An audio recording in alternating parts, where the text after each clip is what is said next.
Well, hello everybody, and welcome to the first episode of this thing that we're doing.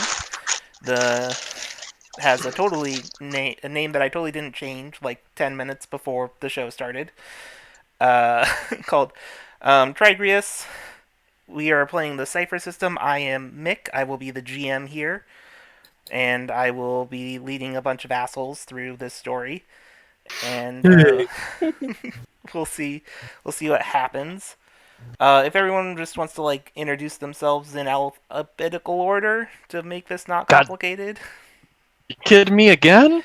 Well, would you rather it be confusing and everyone be awkward? Okay, I'll go So, first. so if you just want to, so if you just want to say your name and if you want to read your type or descriptor type focus. Yeah, I can. I guess I can do that. So I'm Alec. I will be playing Agiris, or in this case, will be Reese, if we cannot pronounce it. I am a benevolent adept who awakens dreams. So I have the dream powers. Spoopy. Yes, very spoopy indeed. All right. I am Brandon. I will be playing through this adventure for as long as he may live. Coda, who is an odd explorer who sees beyond. Hope you enjoy. Yeah. Hi, my name is James. I'm going to be playing Oscar. Oscar Big Gun Dunn. And he is a withdrawn speaker who is licensed to carry. Yep, not going to be worried about that character at all. Hi, I'm Julia. I'll be playing Lapis, who is a resilient warrior who absorbs energy.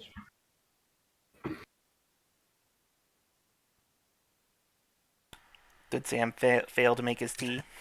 I think so. Damn it! I told him you only had 2 minutes.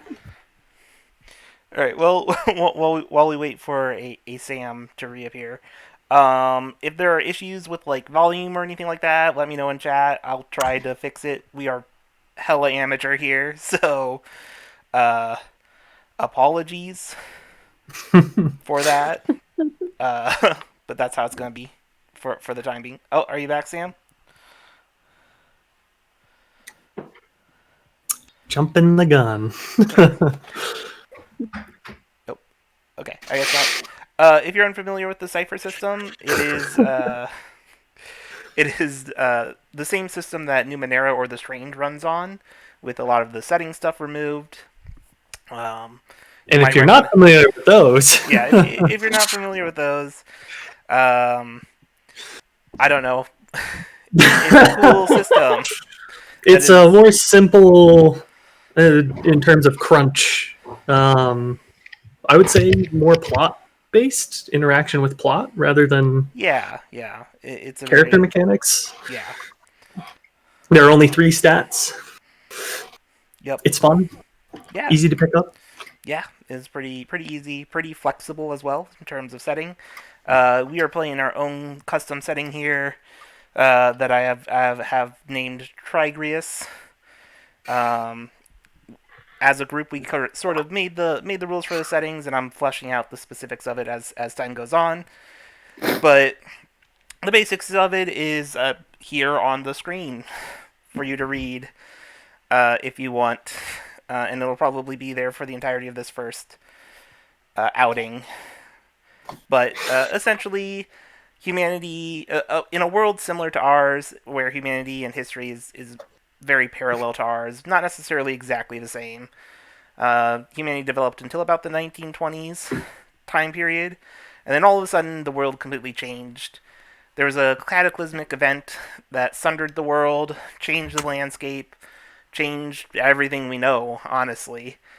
And we're taking place about 50 years after that event. So a lot of people died when the event happened, but even after that, animals started to mutate into these monsters and became violent, and it's significantly more difficult to deal with. And this sort of problem hasn't been entirely recovered from. So there's no strong nations anymore, no big nations. A lot of stuff smaller. There's a lot less oversight over people in general. And our group of intrepid adventurers are Venators. Their job is to go around and hunt monsters for money most of the time. But we'll see. We'll see if our group is a group of people with hearts of gold. It is a possibility. Sam, are you back yet? I am. Do you wanna give your shoot out your name and give your Oh yeah. characters What deets do I need to throw out there? your type, your descriptor type, and folk guy. Gnarly. I am Sam. Hi there. I am playing Herald, who is a hideous adept who bears a halo of fire. Lots of fire. Eventually, at the moment, Flames. all I can really do is flame on. That at the moment, my flaming powers are limited to setting myself on fire. Soon though, soon the laws of combustion will be mine. Just not yet. Yeah. The human match. One day to be the human gasoline can, but not yet. Yeah. Oh, Nick, can I make a request? Yes. You should put your nameplates as large so that you can see the character portraits in the stream. Oh, yeah. I'm not gonna do that right now, but yes, I understand your request, and Okay. I'm gonna hold off for a little bit on that. Okay. So, yeah. So I think we can get started. Oh yeah, the Cypher system also mostly revolves around rolling d20s. They have difficulty classes for their rolls, so it'll make more sense once we get into it. But it's like James said, it's fairly simple and easy to grasp. It only requires like 3 type of dice to play, and technically you don't need one of them. You really just need a d6 and a d20, and you can sort of make it work with the d20 without having the d10s. So, yeah, it's pretty neat. So, we open up on sort of like your typical Western style scenery. There's a dirt road that we're seeing down, and there's some mountains in the background, which isn't that uncommon in Moose Nil, as the nation is close to some mountain ranges to the north. And this dirt road's leading down.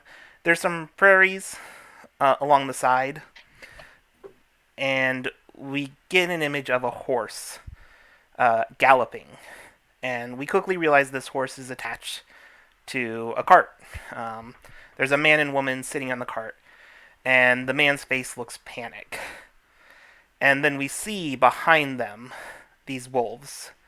But they're not your typical wolves. Instead, they have metal protruding out of them. Their claws are metal. There's a metal line running down their spine and through their tails, which curve up to almost make a sickle at the end. Their teeth are also sharp and metallic, and they're chasing down this cart. And as we see this happen, the wheel of the cart starts becoming shaky and comes loose and hits the ground and comes grinding to a halt, sending the woman and the man flying off of it. And this is about where you guys are standing as you see this all happen in front of you. The cart starts coming to a halt, and there are 5 of these wolves chasing them. I'm going to go ahead and need everybody to roll initiative. Ooh. Here we go. We're already here, lads. Mm-hmm. So I'm going to do a little bit of an altered initiative system, as opposed to what the game has. Okay. I'm going to modify. I'm going to split up the enemies into some groups. I'm going to make a couple of them faster than they're supposed to be, a couple of them the regular speed, and a couple of them slower. And you guys are going to go ahead and take turns based off of your initiative. Okay. Cool. Because normally they all go on the same turn. Yep. Is there a token we need to click on? Or Nope. You can just. I added the things, so. Oof. And that is all. But also, oof. That's a painful roll. I miss Gorvac being trained in initiative. Let's see. They should be going at. Normally they'd be this. We're going to give.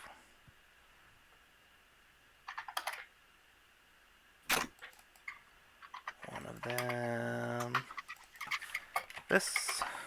I'll give some of them. This. Alright. There we go. It wouldn't have changed it otherwise. Okay. I'm not gonna lie, I'm just looking at that and going, so the first turn is these poor people being murdered by the wolves, and then you show up. So let's see. Reese got a 7. Lapis got an 18. Let's see here. Coda, what did you get? an 8? 8. Alright. Harold? 9. These should actually be. And though I had heard of I did unsee the light, and it was blinding. Oscar? I got a 12. And then last. That's everybody. Alright, cool. So. Do this. Alright. So the Blade Wolves are gonna get this set of 2 get act first, and they're gonna run up to the man and the woman with their turn. That's all they can do. So they move down upon them. All right, Lapis. All right, so she's gonna run towards the ones closest to the man and woman, and so would it take her entire action to get to them? They are probably short range, so you can move up to them without having to make a roll. But yes, it would take your entire action. All right, so no, I'm just gonna get up to them and take a defensive stance in front of the couple. Okay, so you can sort of do that flavor wise, but mechanically that does not provide anything for you. That's all right. All right, Oscar. Just like with Lapis. Oh, and at this point, could you describe Lapis for us? That's what I intended to do, was you guys to give character descriptions when your turn came up. So our camera pans over to Lapis, and what do we see? So she's like a 5'6" woman, kind of looks a little bulky. She's got some metal-plated armor on, which actually probably for this setting seems a little odd. But yeah, it's just these thin plates of metal. She's got short brown hair, vivid blue eyes, and then when you actually look at her skin a bit, kind of this palish blue color that looks a little unnatural. Alright, and then Lapis jumps into action, rushes to the defense of the man and the woman, pulling out your sword. Exactly. Alright. Alright, so Oscar, why don't you give a description of yourself and then tell us what you do? Yeah. So Oscar's probably older than everybody else there in appearance.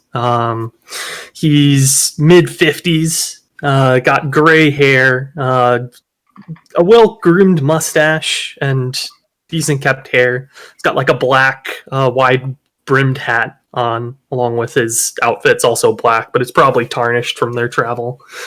And he, seeing it in the distance, probably pulled his rifle off his back, and at this point, it's just like, damn it, here we go again. And he's going to cock it and go to fire. Alright, so you take a shot. Go ahead and roll your speed attack roll. Sure. Oh, okay. So you get an 11, which misses. Oh, no, wait. Hits. Sorry. It hits. So you're aiming at one of the 2 that approached? Yeah, one of the further on And ones. you do 7 points of damage, which is a heck of a lot. Um, but it still is standing.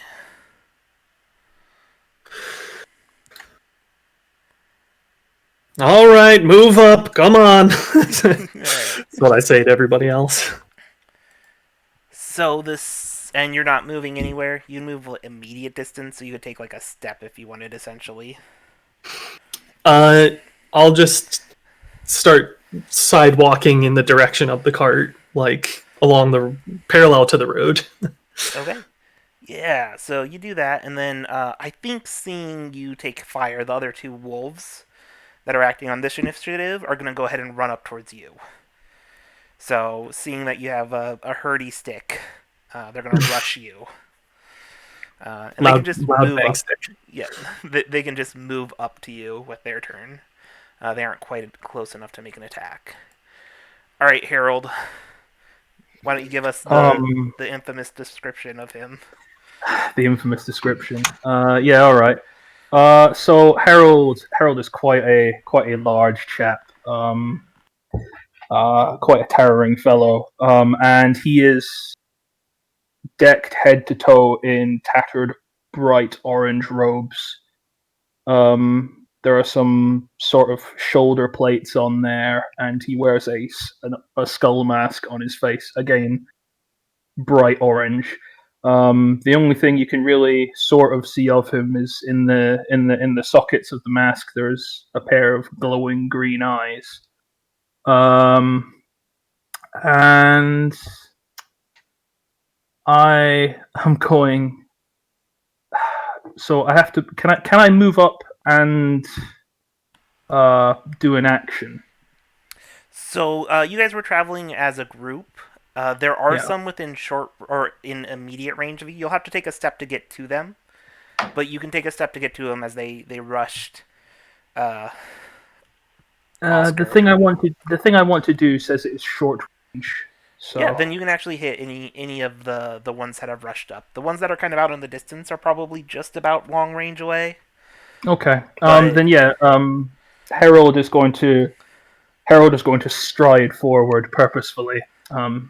That's mostly flavor because I can't, and hold out a hand, which is going to ignite in this green fire. And he's going to intone, and lo, the fire of the glow did strike the non-believer and scourge them from the earth. And I'm going to spend an intellect point to use onslaught. Okay. And it's going to be the physical version. Yeah.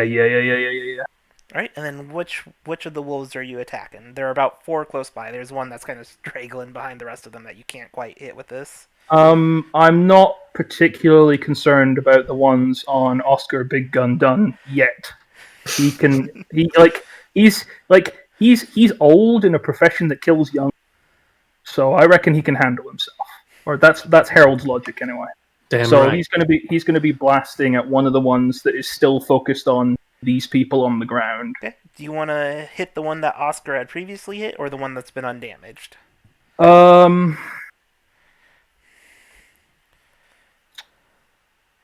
gonna go for the one that Oscar previously hit. It makes the most sense.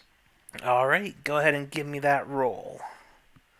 I am still typing all this stuff in. It's very clunky for me. I'm sorry. No. Is it just a D20 roll? Yep, it's just a D20. If you're not using any effort. No, I won't be. Not this time. Okay. Oof. Okay. A 9's still enough to hit these things. So it does 4 damage, 4 I points. believe. Yep, 4 points of damage for the physical one, as just this green ray of this flaming green ray streaks out from his hand. Ooh. Yeah, and as you shoot it out, it slams into the body of the wolf and sends it knocking to the ground, and it is no longer moving. So saith the glow. All right, Coda, what do you look like? Alright, so Coda is a short individual with a mane of hair atop his head, that seems to go in every which direction. He's got this rich brown espresso ebony kind of skin tone, wearing some sort of jacket that's got a couple of scuffs and tears and like lined with fur, and some sort of trousers, maybe tweed or something, and some boots that have seen their fair share of travel. Um, as he sees everything that's going on, I imagine he's just, fiddling around with this pack, and he pulls out this ornate looking flute, and he just blows the highest pitched noise he could see, like he could reasonably obtain on this instrument, in an attempt to just distract the wolves from the traveling party. Okay. Yeah. Why don't you give me? I think you have music as a skill, right? I did. Yeah. Why don't you give me an intellect skill roll, and we'll see if you can maybe affect the ones near Oscar. Is probably about the range this will go, but you might be able to distract them and make it a little bit harder for them, or it'll make Oscar's defenses or the defenses against them a little bit easier. All right, you got a natural 20. Yes, sir. Nice. Nice. So as he blows his tune, high pitched and shrill, something Yeah, happens. okay. So I think that gives you a major effect. So I think this major effect, it's up to you, but I think it could be that it distracts them enough that you can basically make it so they're driven away. Then Coda, with his natural instinct and his exploration skills, is doing just that, hoping to send them far off into the wilderness, never to mess with us again. Yeah, I don't know if they'll never come back, but I think maybe their next round they're gonna try to run away. So, Reese, what does our final party member look like? Reese. Yeah. So Reese will, I suppose you could say, apathetically stride up, and I'm going to use my action to cast my Blessing of the Gods War, or this Boon of Nightmare, which allows me to select a target within short range and uh, allow them to deal 2 additional points of damage with their next successful weapon attack. So I'm going to cast that on Lapis. Yeah, if you want to click it, I think it should pop into chat. Yep, I can do that. Okay. Yeah, so you're spending. Okay, it only costs 1, which your edge reduces to 0. Yep. And do you want to describe what this looks like? Yeah. So you can see Reese. He's of a, I would say, avian, hawkish look. Very slight in build, very thin, very angular, and just kind of just a apathetic look upon his face. And he goes about to raise his hand, and as he does so, just the light that glints off of Lapis's armor starts to reflect images of an ungodly and otherworldly nature that are just frightening and cause psychological damage. At least I think that would work.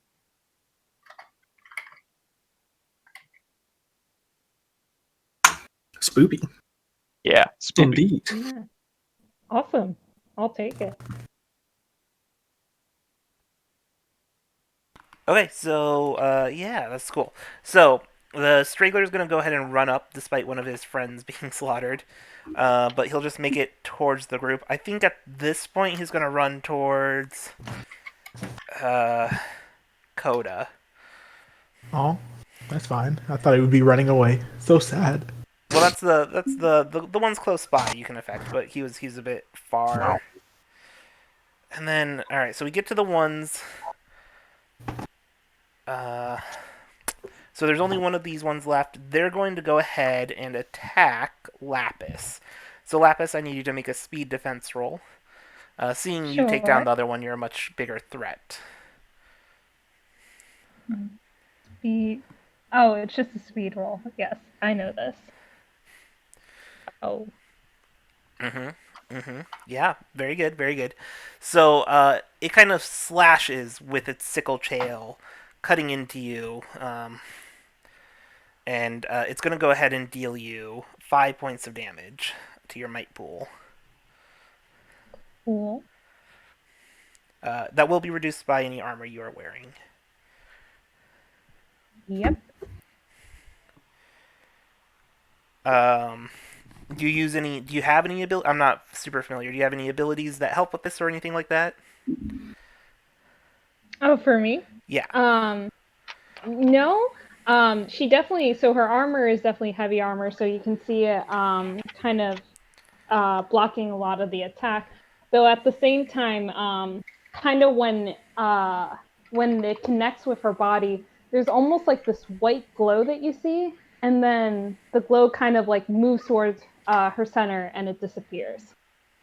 All right. Cool. So that slash goes on you. It is now your turn. Awesome. Well, what's this one? Okay. So what I'm going to do is I'm going to take my sword. I'm just going to slash the first guy in front of me. Yeah, there's only one next to you now, so Well, that's one too many. So, I'm gonna roll this with effort, hopefully, okay. and then that should have a +2 damage. Yeah. So is there something that's causing your... Sorry, you're using a sword, right? Is there something that's causing it to do 5 damage instead of 4?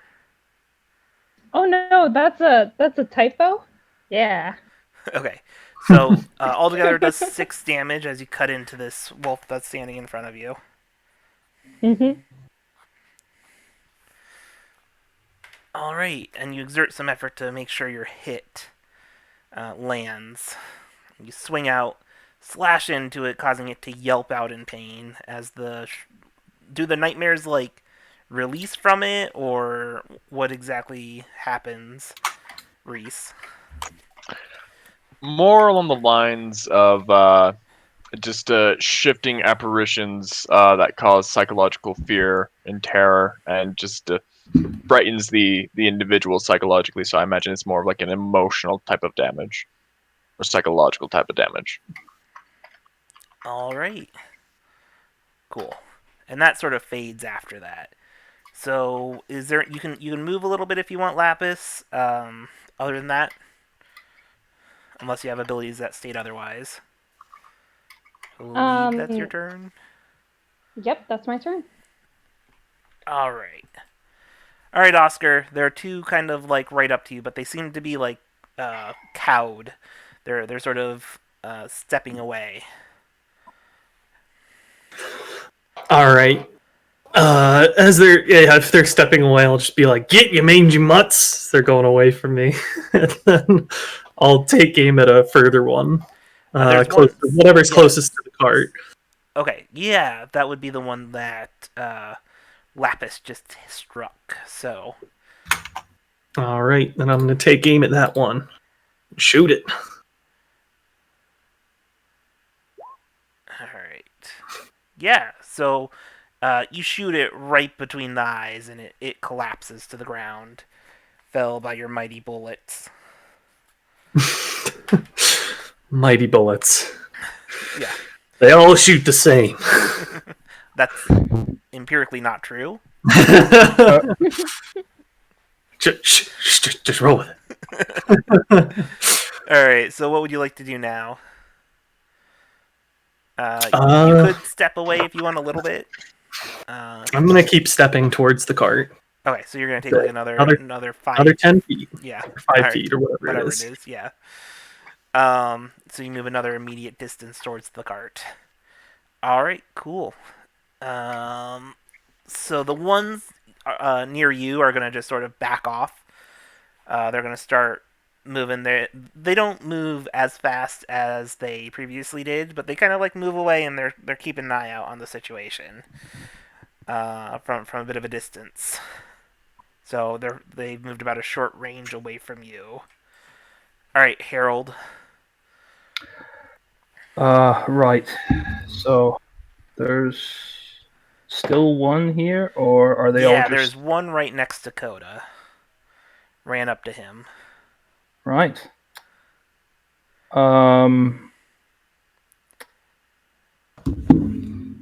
I would like to attempt, that is, to. I think I'm just. Do I just draw sword and attack? I probably just draw sword and attack. That's probably a thing. That's probably what I'm going to do.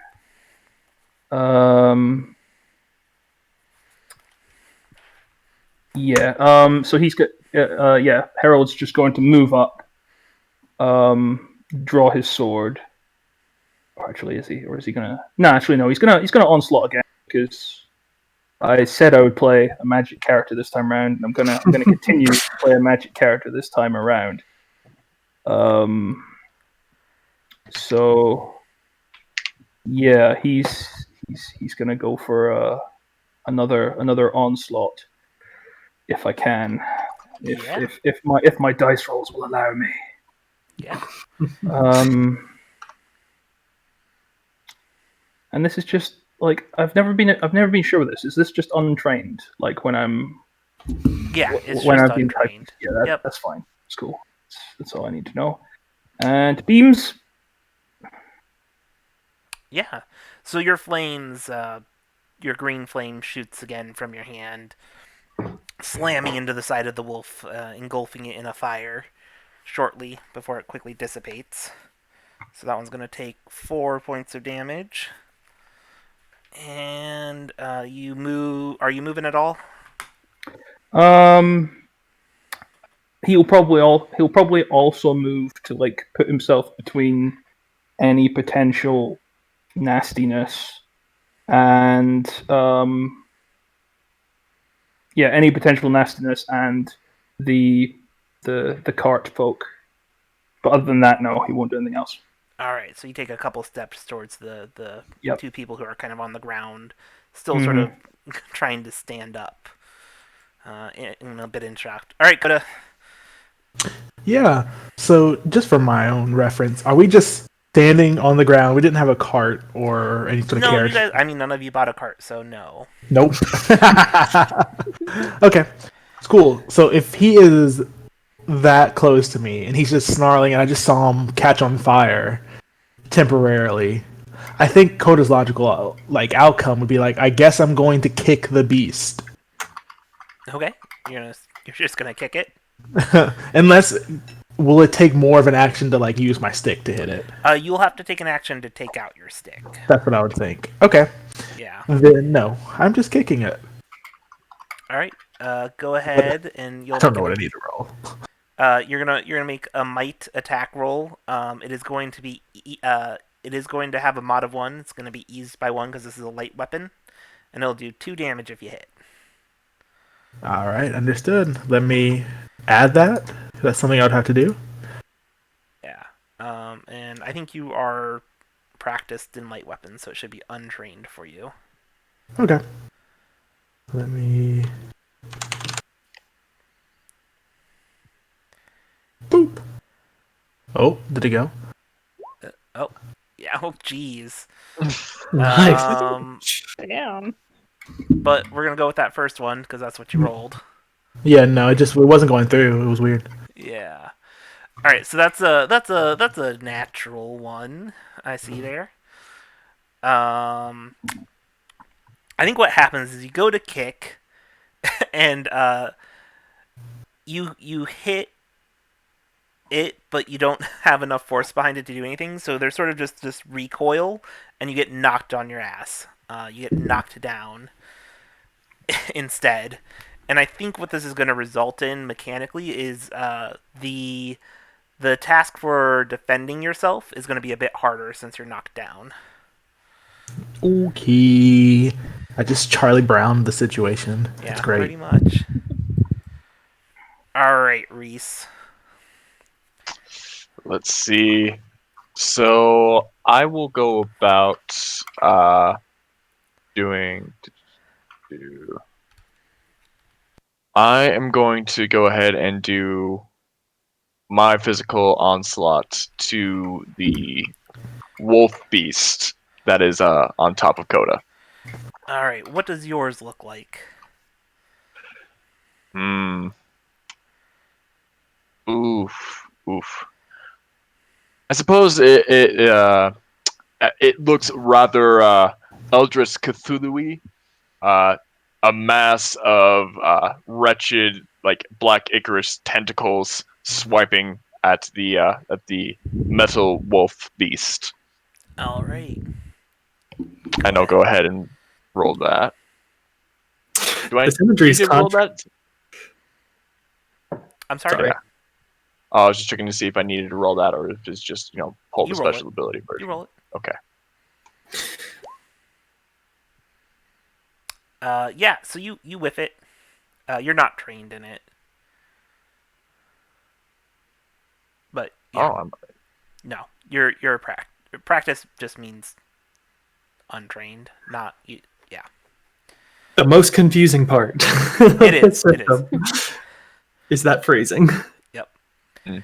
So you kind of send them out to try to grab them, and it just kind of whiffs, flailing kind of uselessly around them. All right. Mm. Coda, you're gonna go ahead and need to make a speed defense roll. These ones are both gone. Coda.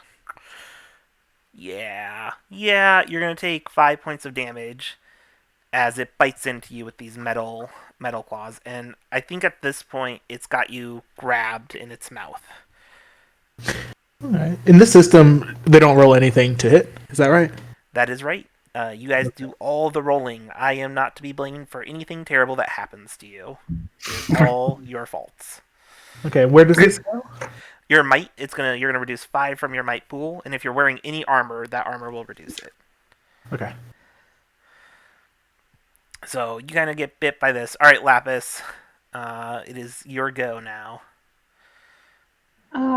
Okay, so um she's gonna run up a little, and then you're gonna see her extend her right hand forward, and sort of like coming out from her hand, there's going to be these white sparks that kind of flash towards the wolf on top of Coda. So yeah, she's gonna release the energy she stored early. Okay. Yeah, so we see this sort of pulse come out from Lapis. So she sends this energy flying towards the wolf. It hits, but it does not kill it. Well, I tried. You did. Alright, so I think, Oscar, it is your go. All right. Looking at that one that she just hit, I'm going to try and finish it off. Alright. Throw another bullet in the gun. Shoot the gun. Fire. She hit. And just and I whiff miss. it. Just whiff it terribly. Alright. The other two wolves, now seeing that they've pinned down one of the people attacking them, they're gonna rush back up. They're just gonna actually both rush towards Coda to assist their friend. All right, Harold. Right. So Harold, seeing this, being quite annoyed, to be honest, starting to get a bit peeved, but also concerned that his, the initial burst of "we're doing great, we're doing great," has sort of rapidly fallen by the wayside. Like, who boy, he is going to. Yeah, so there's the one that's currently on Coda that sunk his teeth in. That's the one that I hit last time. Then there's two more coming up. So, if I try and attack the one on Coda, Is he in any danger? If you roll a natural 1, he would be in danger, but Okay. otherwise. Good to know. Good to know. Yeah, I'm just gonna swing. I'm just gonna like at this point, he's been blasting with fire. He's gonna get stuck in the sword. He just draws this very. It's quite a wide sword. It's sharp, but there's nothing special about it. And he's just gonna go and attack the one on Coda. Just All right. lay waste. Yeah, go for it. Nice. Yeah, and with that, you're able to just swing through the side of this wolf that is chomping down on Coda and send it to the ground, causing it to stop moving. Alright, so Coda, it is your go now. You are kind of flanked by these two other wolves. The one that was chomping on you is dead. Understood. Well, I guess I'll get back up, Okay. brush myself off. Is getting up an action? I'm gonna say it's gonna be your immediate movement, so you can't move any, but you can stand up. Cool. And I'm just gonna just shake my head and just like grab out my walking stick and just try to brace myself for anything else that comes. Alright. So you pull out your stick and are holding it in front of you. Alright, Reese. So the attack didn't do too well. So I'm just gonna go ahead and I'm going to use my my boon of nightmare again on Lapis and pray to God she can do something. Alright. Remind me, where is Lapis? She's still in front of the couple. She moved forward a bit, but she hasn't reached the rest of the group. So, just mechanically speaking, just because some of us are unfamiliar with this system, Lapis won't be able to attack next turn. However, Herald is right next to them, and so is. And I think you can do ranged weapons with that as well, so if you wanted to, you could probably do it to Oscar's guns as well. Which one deals? I'll go ahead and do it to Herald. Alright, so this time the nightmares are reflected in Herald's sword. Yes. Alright, coolio. Alright, so Herald, your sword is now reflecting these nightmarish images. And this thing's dead, so we can just go ahead and remove it from initiative. And Lapis, it is your turn. So remind me how many wolves are still alive? There are 2, and they're kind of flanking Coda. Gotcha. Okay, so if she can do this, she's gonna drop her sword and take out her 2 knives. Well, take out 2 knives, and gonna use quick throw to just hit each of the wolf. Okay, go ahead and roll your speed attacks. So, oh god, first one is a natural 1. And the second one is pretty bad too. So. I would just like to mention, guys, there are, multiple numbers in between 1 and 20. You don't have to go between both of them. We go big or go home in this game. With Coda dead. Great. Why don't you give me a D2? On a 1 you hit Herald, on a 2 you hit Coda. Oh, great. Alright, Herald. In the back shoulder blade, you feel a sharp pain as you take 2 points of might damage. If you have any armor, it'll reduce it. Yep. Okay, so I reduce it by 1. Sorry. We just hear a sorry from a couple yards behind us. Alright, and then the other one just whiffs terribly. Not hitting anything. And I imagine you take like another couple steps closer.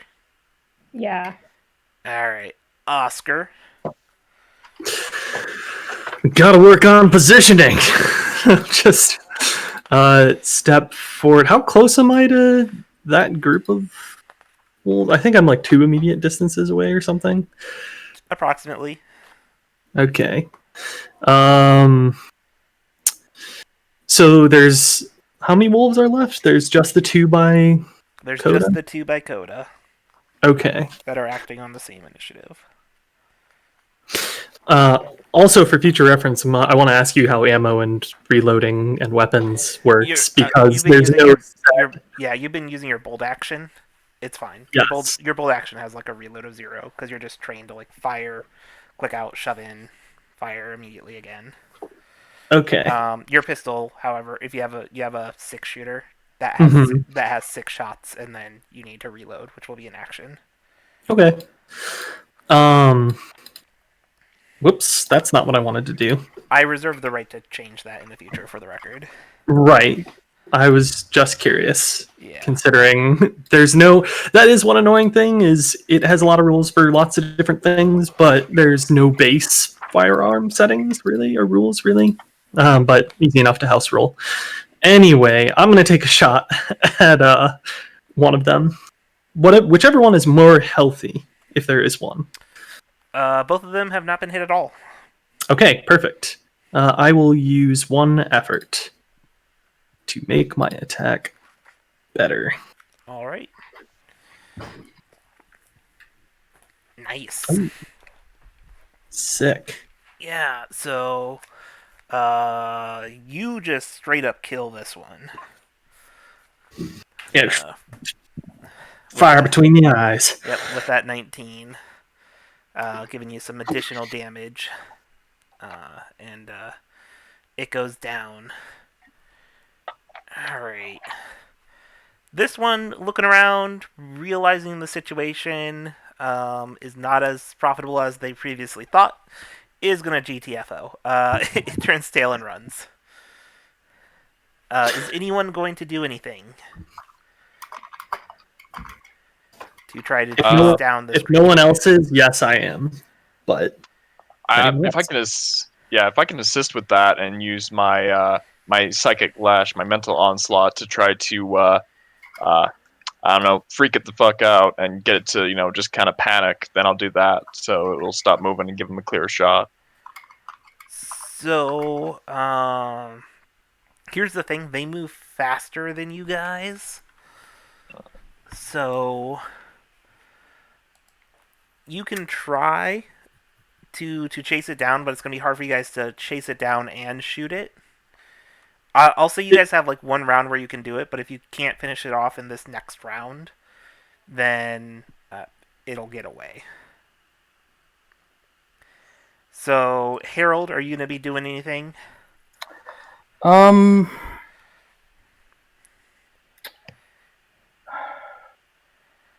I think Harold is probably going to let it get away. More interested with, Yeah, I mean, you can also see like Coda's kind of hurt. So there's that as well. Maybe Harold's distracted by that. Coda, are you going to do anything? To the beast, no, unless I can attempt to recover or something. You can do your one action recovery roll if you want. All right, how does that work? You just click the recovery roll button and it should just roll it, and then you can distribute those to your pools, and then your next recovery roll will take 10 minutes. yeah, you just click the. Or does it automatically move it? It does not, so you have to click 10 minutes to show that you've used your one action one. Okay, and then does that recover per session, or is that a per like day? However you want. You get to distribute those 4 points to your pools however you want. Oh, sorry. How do I get recovery back? Oh, after a long rest, essentially. Okay. Great. I have allocated it appropriately. All right, Reese. It sounds like you're going to try to take some sort of attack at this. If you want to make it easier for Oscar to hit, that is actually something you can do. You can flavor it however you want, but essentially all you'll do is automatically succeed at giving him aid, as long as your action can reasonably be considered aid. I guess what I would want to do is probably do an image of its natural predator or a similar aligned predator, and just terrify it with it just in its field of view, and just be like, "Oh shit, can't move that way," and just kind of get to stop in its track, and to give aid to Oscar over there. Okay. Yeah. Are you using your Awaken's Dream ability then? Let's see. Yeah, I can do that, or I can do. Let's see. Yeah, I have Dreamcraft, so I will use that. Okay, so pay the appropriate cost for that, and then you sort of create this image, aiding Oscar's shot. Lapis, are you doing anything? Can my knives do long range? I meant to look it up No, and I no. didn't. I No, right? I didn't. Yeah, I mean, like, handguns can't do long range. You can't throw a knife longer than you can shoot a bullet. I mean, fair. So yeah, no, she can't do anything. Okay.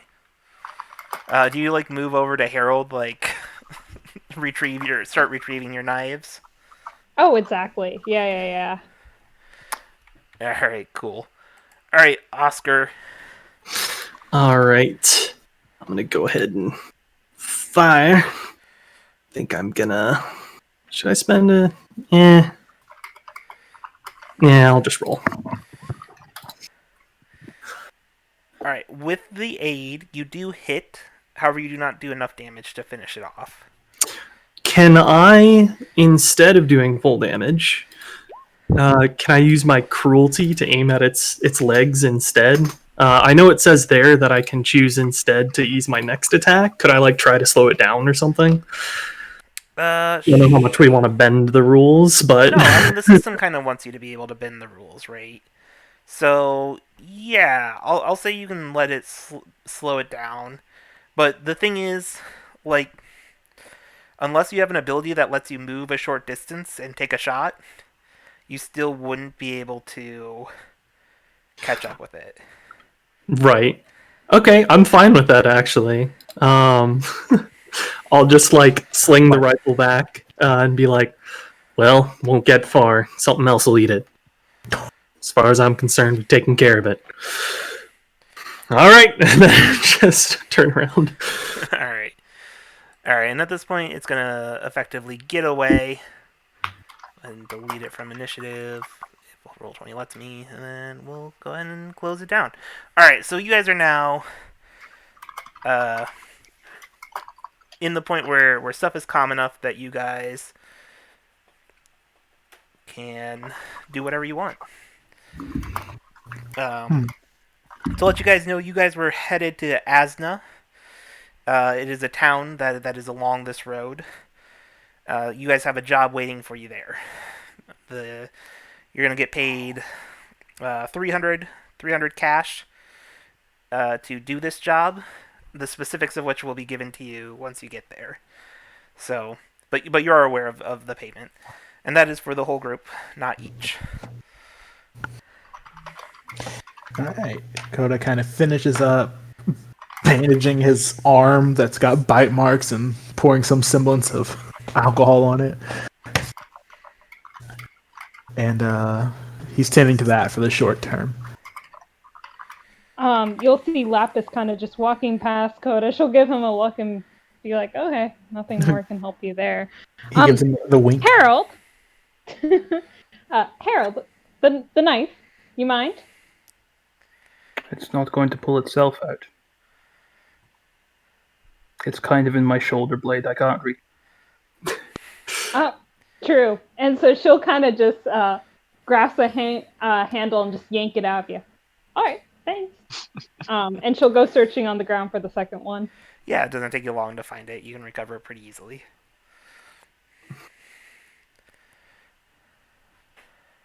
So, are we gonna check on those people, guys, or?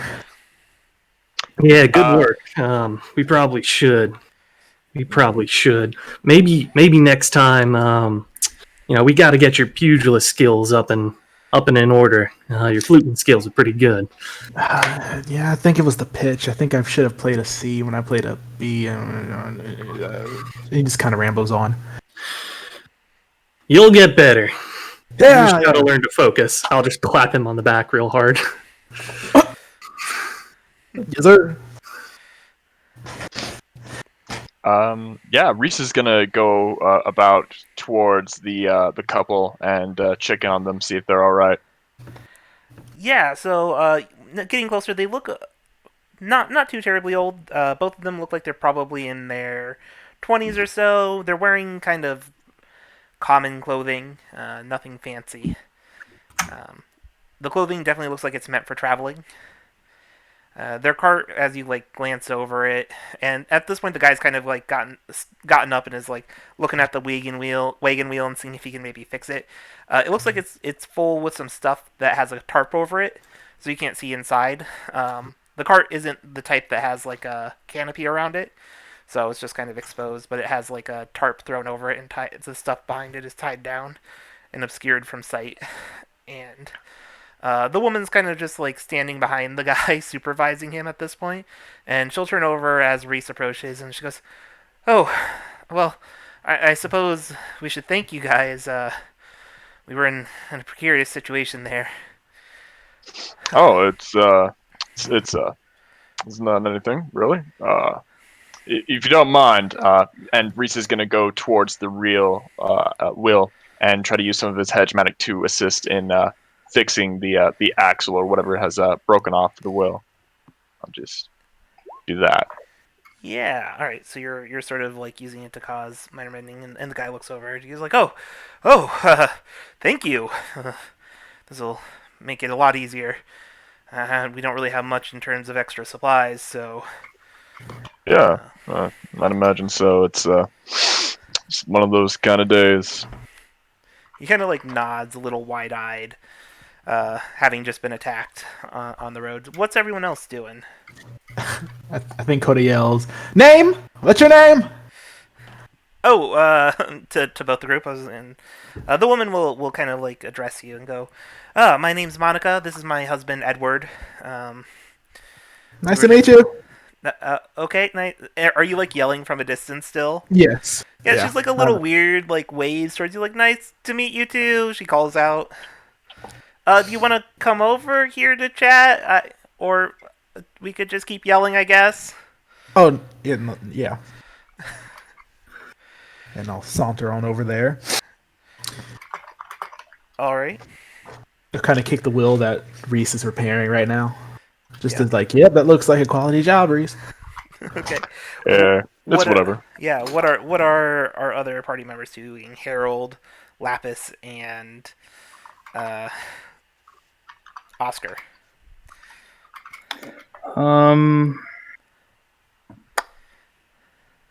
Harold is going to go over to the nearest wolf. He's going to go and collect the bodies of the wolves that were slain.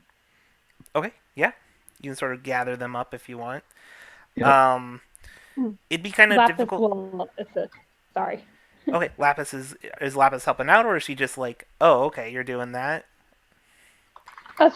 She'll help out if he'll let her. He won't stop you. Cool. Yeah. Is there a check involved in that? In gathering? No, I mean like you're not like carving them up or anything, right? Like No, you're I'm literally just making a pile. no. Oh, okay. He can pick up a body and move it. That's fine. Looking over them, either of you can give me a intellect check. If you have any skills that have to do with like appraising or like monster knowledge, they would apply here. I definitely don't.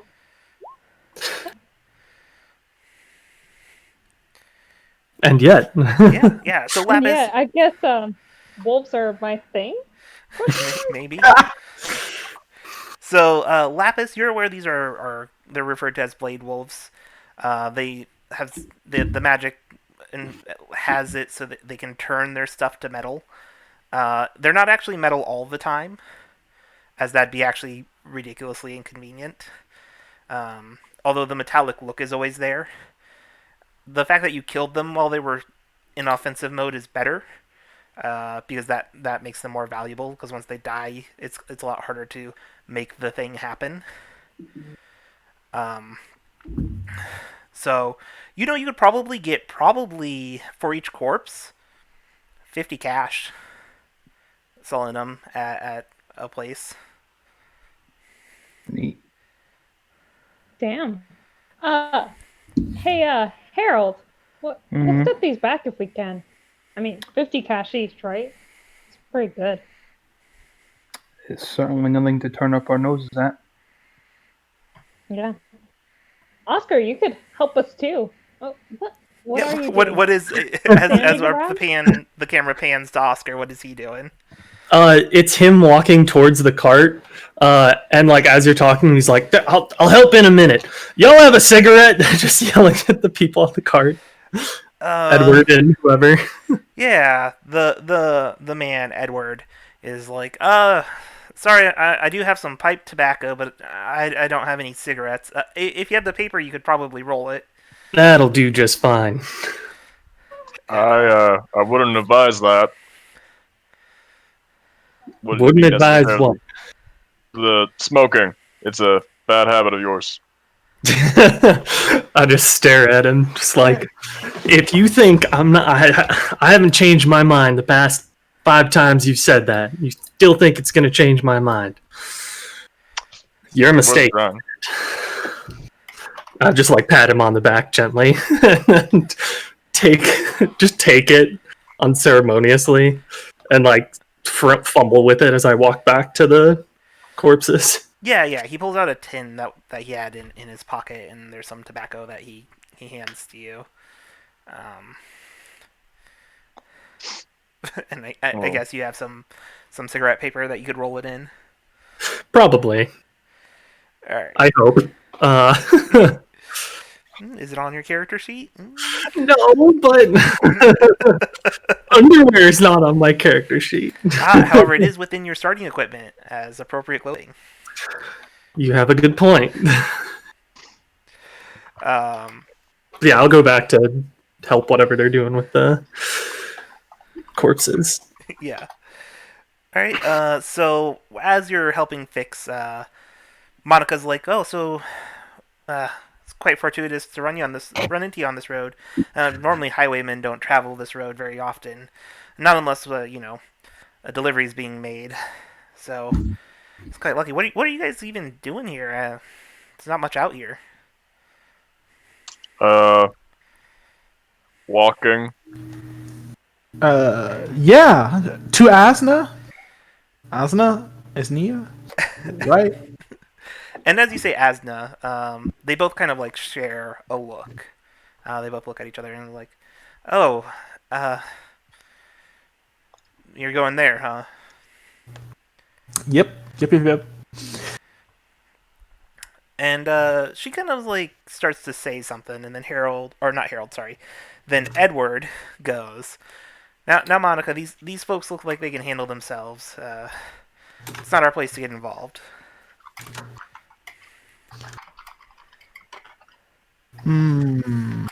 Yeah. Yep. I think I did a swell job fighting that wolf off. Got one good bite, and I showed it what for. Or Harold did. Yeah, and Edward goes, "Yeah, you have strong companions with you. You should be fine." Yeah. What you got there? What's in the back? And you kind of see Coda just walk around. Okay. Yeah, they go, "Oh, we're just moving. So, all our worldly possessions are back there, I guess." And at this point, he's getting a little nervous as you start, like, questioning what's in the cart. That's fine. I'm already trying to... Is it like a covered? Like it's just like a tarp kind of thing? Yeah, there's like a tarp, and they have it tied down with ropes. Okay. I lifted the tarp if they haven't stopped me at this point. I'd advise you not to pilfer anything. That'd be rather impolite of you.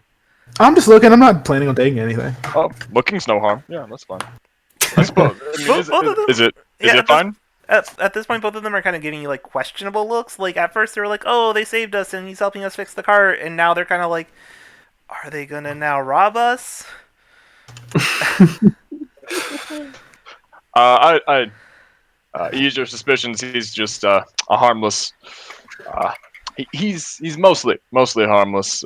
Just rather curious, I suppose. you shouldn't be nothing more than just a moment. Just as soon as it's sated, he'll be out of your hair. Why don't Think you of him why as don't you give me an intellect roll if you have any skills that have to do with persuasion or anything like that? I got pleasant social interaction. Yes, that will definitely help. So go ahead and roll that. All Yeah, you should be able to just click the dice next to that skill. Yeah. right. All right. Yeah, you talk to them and they sort of calm down a bit, and they're like, "All right, there's nothing real interesting in there." And as you kind of like peek in, it's just basic living stuff. Like there's some furniture or some like there's like a dresser, some small stuff like some cooking stuff. It's pretty boring and pretty basic. I mean, it has value as they are objects you can sell, but it wouldn't be worth a ton. Curiosity sated. Yeah, I think that'll do. Yeah, that'll do. Yeah, it'll do. Come on now. All right.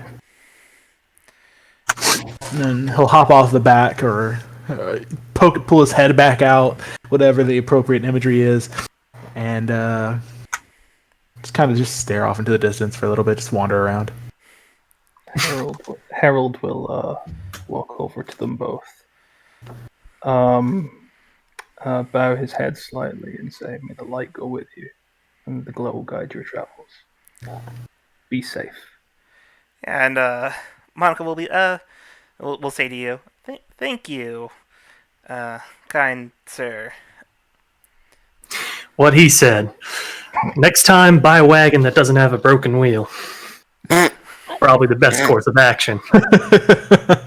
I suspect it wasn't bought broken. It may have just so happened to have fallen apart along the way there. But I mean, yeah, I advise also do not buy broken wheels. That does not serve any purpose unless you intend to mend it. There's a difference between buying quality and buying this, and I'll just point. You're the one gonna lecture about quality. That's I mean, ranking items of other individuals not necessarily the most polite thing to do. I'd advise against that as well. But I mean, I suppose You're right. It's not. Just giving advice. It's free of charge. I don't think that's called giving advice. I think it's imposing yourself into a situation and being an asshole. But I mean, okay, sure. I'll just shrug and be like, "Suit yourself." He means well. He honestly does mean well. Sometimes. Yeah, and they're a little bit cautious of your group at this point. As you guys keep doing stuff to shift their not suspiciousness of you, and solely you're saving them to the best of your abilities. And they'll be like, all right, well, thank you. I think we'll be on our way. And Harold starts making sure the horses are securely attached to the cart again. They have a couple horses that they had pulling it, and as he does so, Monica will approach you as a group and go, thank you for saving our lives.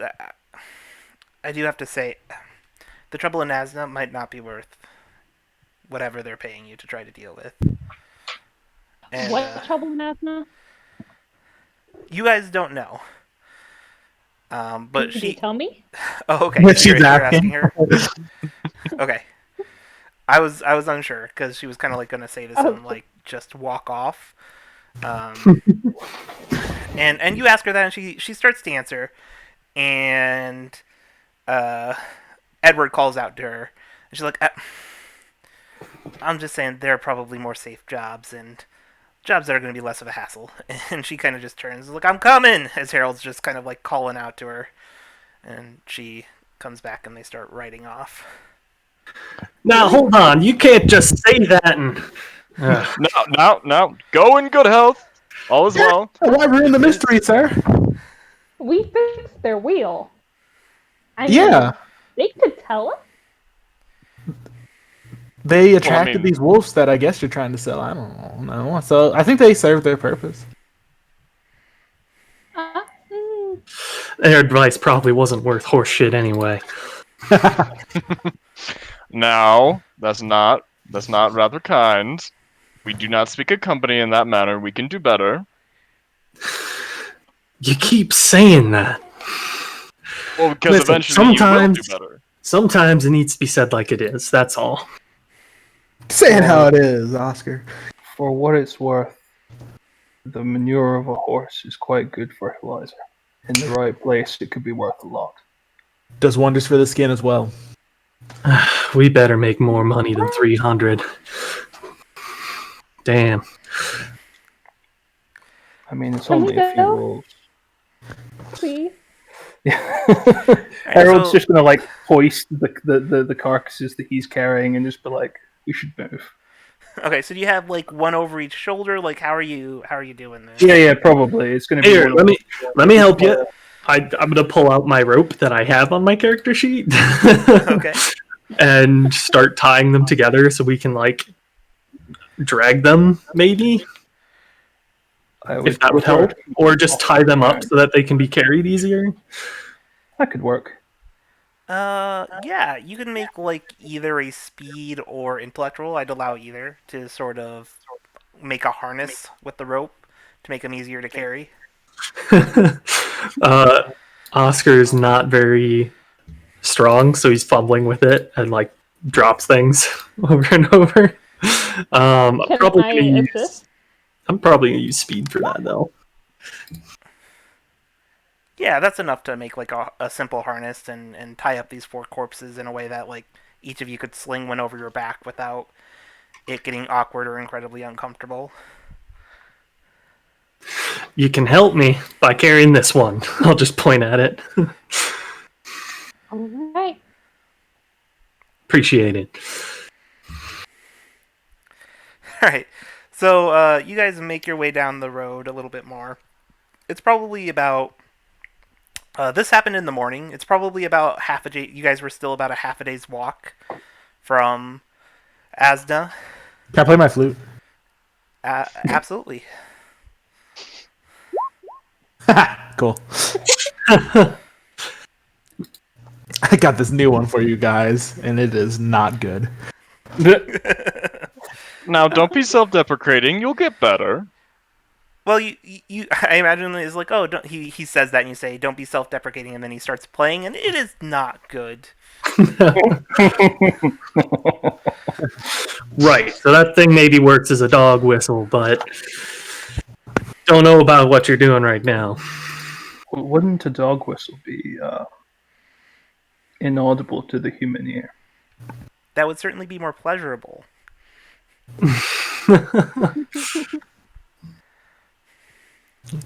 He's tooting away. Seriously, Coda, could you stop? You're great. You're a great person. Not a flautist. Yeah, this is like when you give kindergartners recorders. That's kind of how it sounds. Damn. Harsh. Spraying hot cross buns over there. Yeah. Reese will just pull up and just pat him on the back. He's like, you'll get better. Or, you won't. And in either case, it was a worthwhile endeavor while it lasted. Yeah, I think that bite may have affected something. I'll give it a try later. I mean, if you like, I can take a look. I mean, how are you feeling? It's not bleeding, so that's good. It just, it's like a ghost feeling, Like I still know what happens. Oh. Well, that'll fade with time. Okay, I suppose. Yeah, no, it normally does. See, you're fine. Yeah. In the back. Alright. So, as you guys travel, you eventually make it in town. The town it doesn't really have a wall, but it does have like a fence around it. And as you were traveling into town, you saw a few farms. They seem to mostly be doing livestock here. Primarily cattle that you see in a few fields grazing as you pass by. Oh, Coda is definitely screaming cow when he sees it. Okay. Anyway, continue. All right. But you eventually make it into the more town area. Pretty basic housing. Nothing too spectacular. The town square has a few stores as well as the town hall, which is where you guys were instructed to go. There is a trading post set up, which is where you guys most commonly would be able to go to sell monsters for their parts. So that is where you could go to cash in that if you wanted to. Yeah, Lapis for one is just going to head straight over there. Yeah, Kind and of just hoping the others are following. Yeah, and it's generally towards like the more that's not necessarily in the center where the other businesses are. This is more towards like the town entrance, and it's kind of independent from the town a little bit. These are in most towns, these trading posts, and you can go there and this is where you would sell monster parts. Almost every town has one, unless it's ridiculously non-existent. And you can go in there and pretty easily sell them for the 50 cash, as you were informed. So you'd get 100 total, because you got 4 of them. All right. So, I mean, Lapis is handling that transaction, so you guys all plop them down. And Yep. Yep. So she'll hand out 20 cash each. Ooh, I'm rich. Thank you. Well, I mean, you're not exactly rich, but you're closer. One step. Yeah. Yes. Yes. Very good. One step. Oh, no, you had 200, so everyone gets 40. Oh, hey. Cool. Whoo, I'm rich. Yes, we are all indeed richer. Yeah, this you could experience. almost buy one moderately priced item with that. Super rich. There you go. Step number 2 is seeing where the bar is in this town. Mm. I'm with you there. Oscar, what is your drink of choice? I've had a lot of things over the years, but I guess just whiskey. Ooh, stick to it straight. Tells a lot about a man, I think. Yes, that he likes whiskey. Oh, yes. What about you? What do you like? Do you drink? I prefer not to. Okay, fair enough. Yeah, he might make it explode if it was high enough proof. That would be rather unfortunate. It would. Can you come into the bar then? It depends on whether or not they. Depends on whether or not he's on fire. Typically he's not. I No, was it's just more in the depending purchase of on. making a joke. It's depending more on whether or not they are.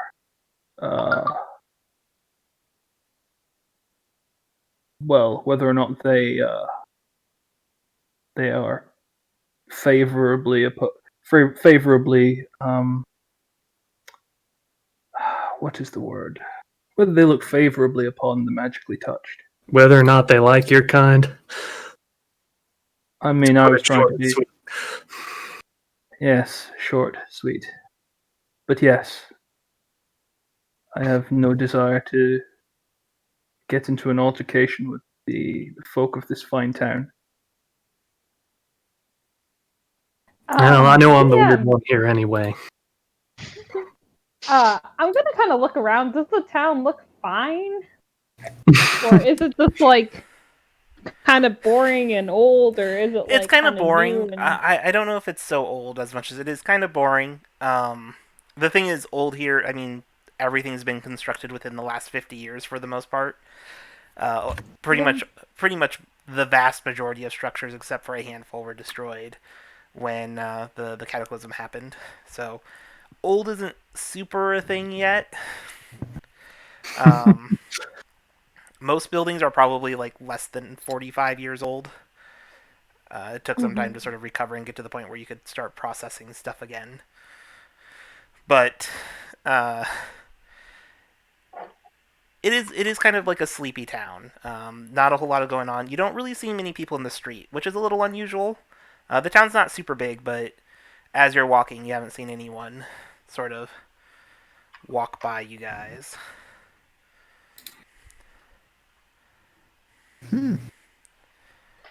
But the trading post was staffed, so it's not like there's no one here. As for like the climate of the town, are there any how fare the destitutes? Are there any beggars about? No, there's like no one outside. It's I'm always a good slightly sign. unnerved. Do you think this is a cult? Sure. Cool. That's the That's- vibe I'm getting. That's quick to judgment. Why is Not everyone advisable, inside? yeah. Where are we supposed to be going again, guys? To the Someone bar. out of job. I just walk. I start walking. Yeah, so you walk to the center of town. There's like a once you guys get to the center of town again, you don't really see anyone passing you by, and at this point it's kind of like afternoon, right? Early afternoon. There is a bar and tavern, so this would be where you're staying if you guys end up staying here. It is called the Hoot and Holler, and it is within the town's. It's on like the town square area. There's a general store. There's like a feed store, and there also seems to be like some places to set up stalls, but none of them look like they're set up currently. And then there's of course town hall there as well.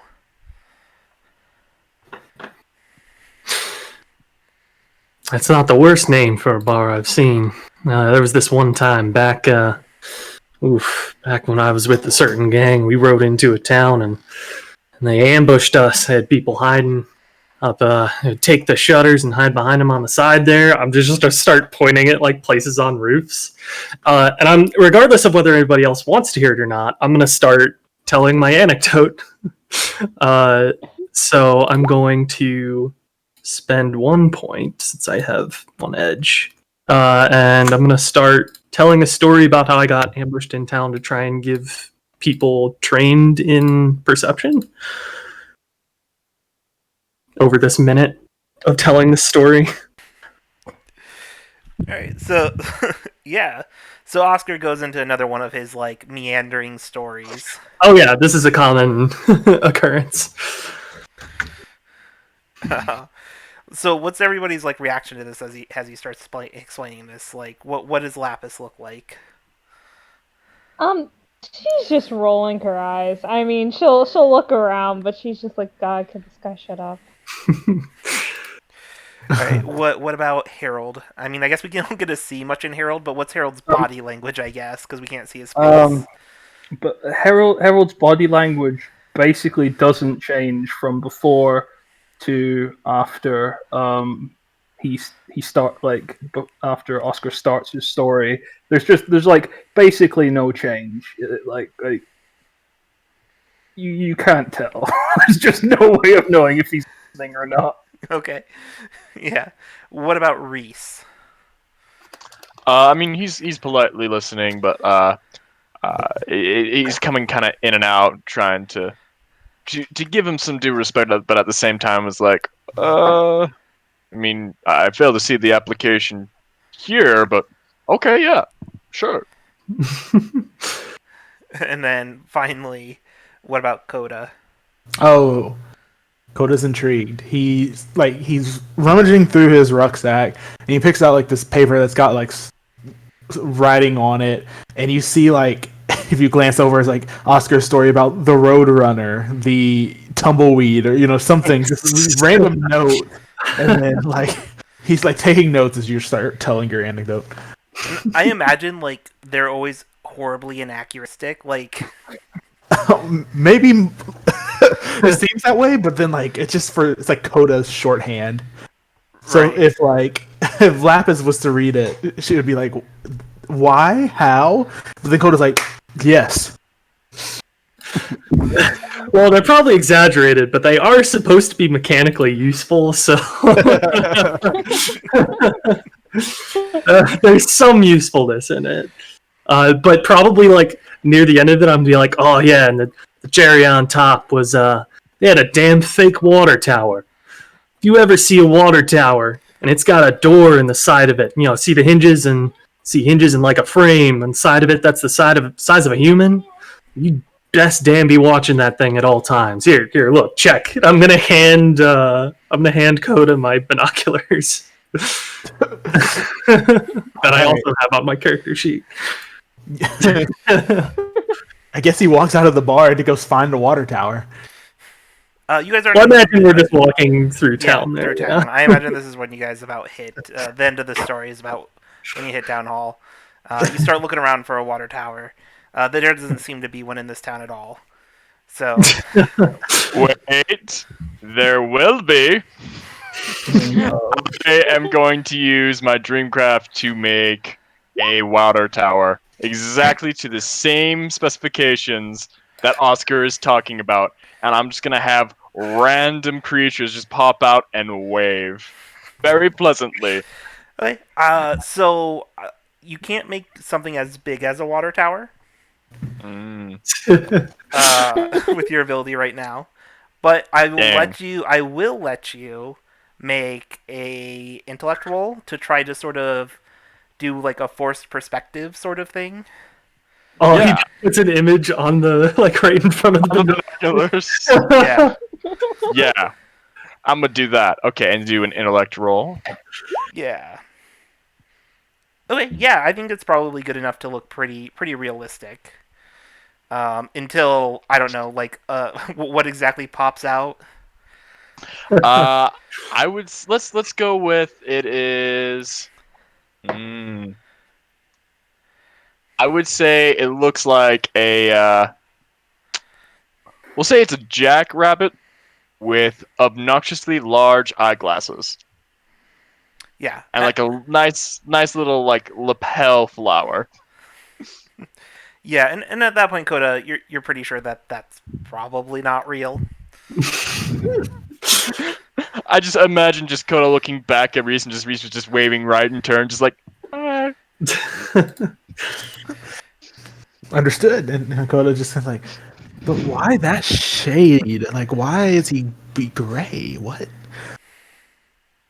A flat? What? Whatever. All right, so where would you guys like to go? You could go to the inn, you could go to the general store, or you could go to the place that you're supposed to go, the the town hall.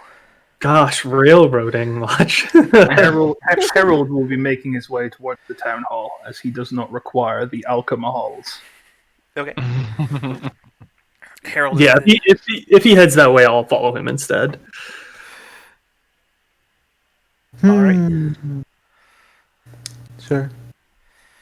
There is always Alright. time for you to have your libations once we have seen whoever. I is just in prefer charge. for it to be first, but that's fine. I respect that, but what if we meet someone with a lit cigar? We wouldn't want you to catch fire. You make a good point there. Good point indeed. Just, I like Harold's voice is just totally level. Like it's not. It's you're not sure if he's ribbing you or not. 'Cause his voice is always like relatively calm. Oscar's the kind of guy who assumes you are, regardless. Yeah. But yeah. All right. So you guys head into the town hall, and I think that's a good place for us to take our midstream break. We're gonna go ahead and take like a 10-ish minute break, and we will be right back. So stick around.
All right, we are back from our break.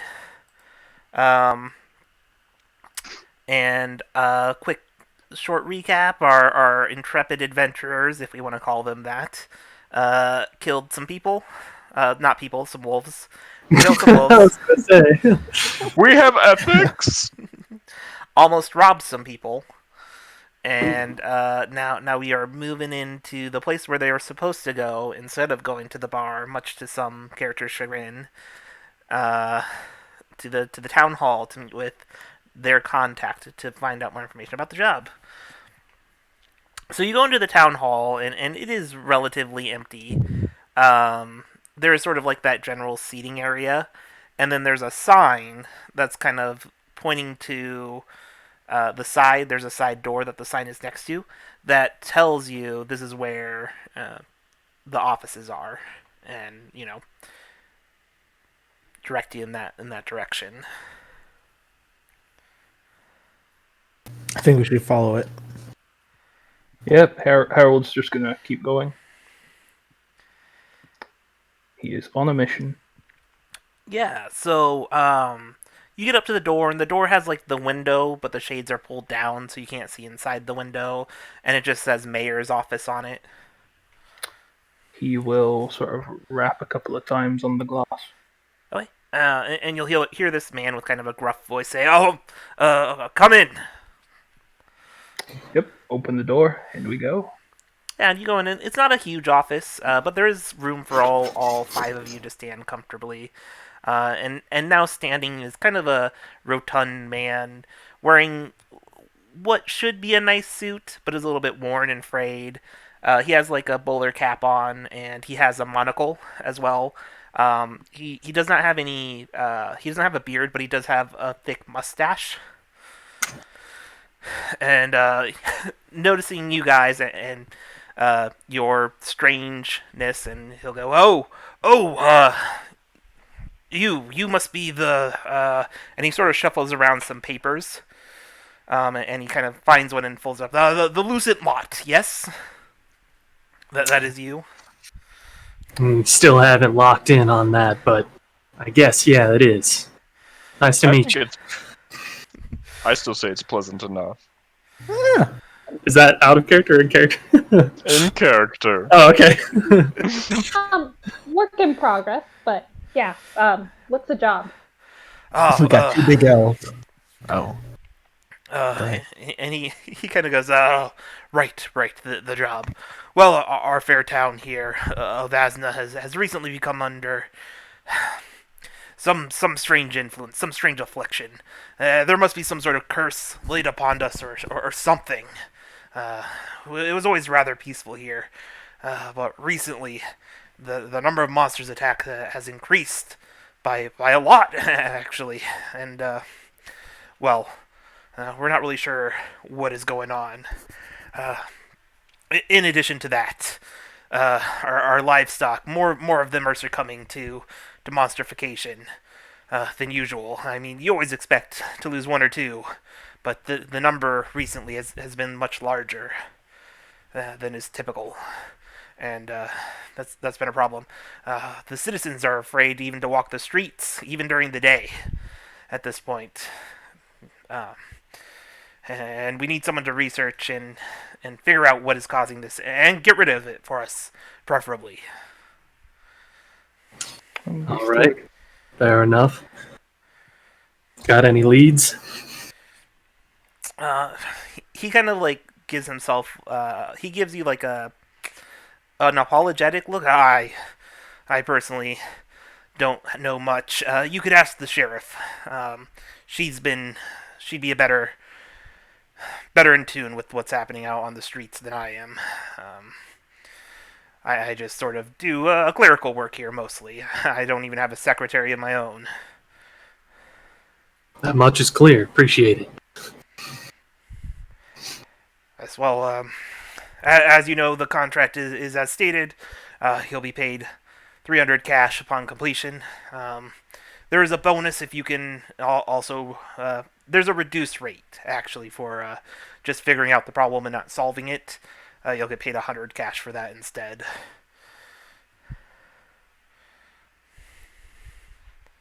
All right, we got any other questions here to ask this good man? How you doing today?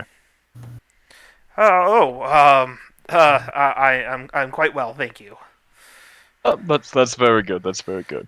And the family? How's the family doing?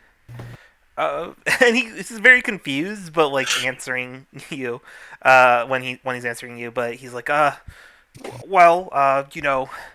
Jesse just turned 7, so you know what? I shouldn't be taking up too much of your time with this sort of stuff.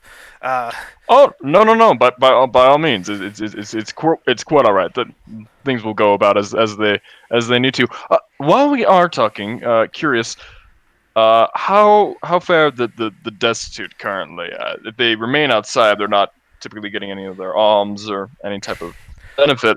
Uh, Do you have a clinic, or is anyone in need of assistance? I mean, I'm happily able to provide my wares and my services for a nominal fee. But we only have one homeless in the town. Oh. Everyone else sort of has a place. This is a small community. We're not big. There is a doctor. He mostly works out of his home. Does mostly home visits. Yes. But yeah, there's no real. And he like is answering your questions. Like he's being polite to you guys because you're here to help him with his problem. But he also sort of seems to be getting a little like antsy. Like You seem a little anxious there. You all right? And he kind of looks towards you and he goes, yes, it's just, we are paying you to do a job and it would be appreciated it's resolved quickly. Every day this is a problem, is we're losing more cattle, and honestly we've had a couple citizens killed, so we'd like to get this resolved as soon My as condolences. possible. And he kind of nods.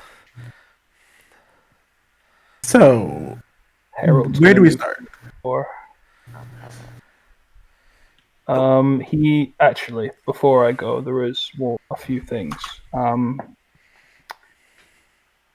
This homeless individual, can you describe them or give me a name? Oh, it's just old Russ. He's an older fella. Just sort of wandered in one day, on the winds, so to speak, and just has been hanging around here. And you said that there's been an increased monstrification of the cattle.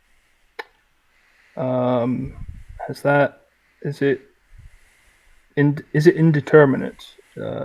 No one farm seems to be hit any harder than the others. Yeah.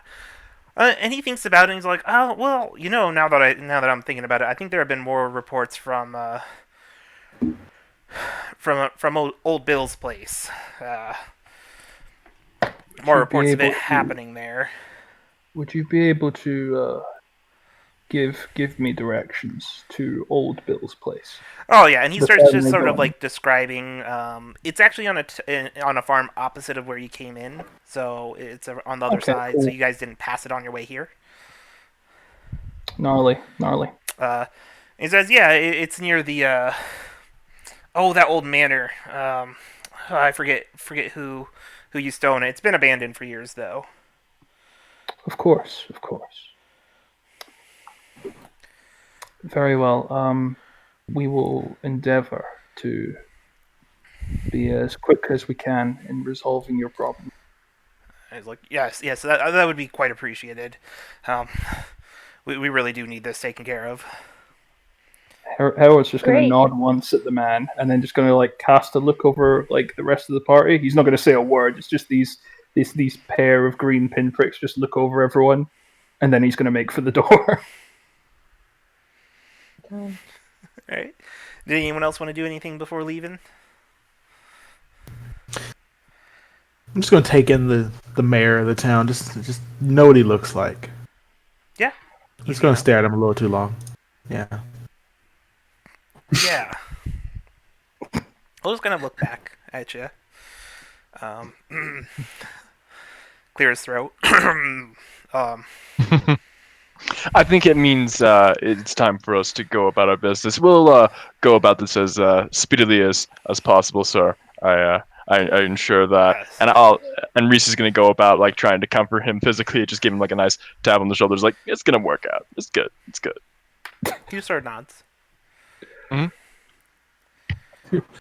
I'll I'll turn. exit I'll the turn room. back. Yeah, Argy, come on. So, as like after they've left, Harold's going to turn to. I don't know. We'll go with Lapis. And go like, it might be an idea to investigate the farm and see what exactly we are dealing with, or whether or not this individual can give us any more information that the mayor could not.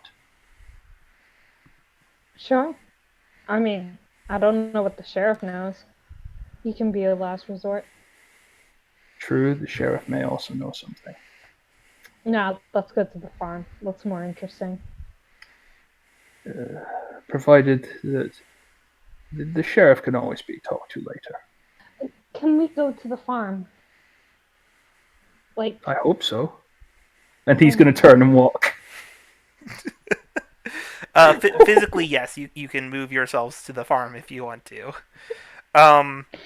If you're curious about whether that's like culturally acceptable, if that's kind of more what you're getting at, Julia, you can make an intellect roll. If you have any like skills about related to society or something like that, they would assist here. oh no, she was legit. Like, can we move on already? She Hey, is- can we okay. go? Oh, Yeah. okay. Yeah. yeah. No. She was just like, I want to do something. All right. Cool. You got ramped May up I- from you got ramped up from that fighting earlier and all this talking now. Yeah, pretty much. All right. May I check and see if it's culturally acceptable? Yeah, absolutely. You can make an, like I said, intellect roll. I think you have. Do you have pleasant social interactions? No, I that's cool. do. That'll apply to this. It's all right. Yeah. Oh, We so just roll it? No. We'll keep your roll. You already made your roll, Okay. but we'll just reduce the difficulty by 1. So. Alright.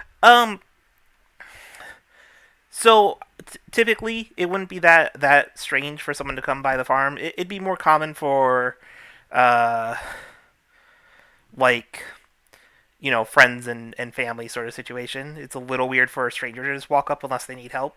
Given the circumstances, once you explain yourselves, it wouldn't be too weird. The person could be a little on guard, though, at first, if strangers are just approaching their home. Alright.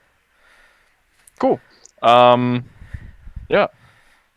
Yeah, I suppose I'll just follow along for the moment. But I do intend on visiting the good doctor there in a moment to confirm some information. Okay, yeah. So, what is everyone in agreement then? I think the only ones we haven't heard from are Oscar and Coda. The farm seems like a good place to start as any, so might as well. I'll shrug, just like, all men know more than you think. But, I don't mind either way. Cool. Off to the farm. Alright. Yeah, with directions, and it's pretty easy to find. This farm seems to be a little bit like towards the edge of the areas where you see farm. It's a bit far out there.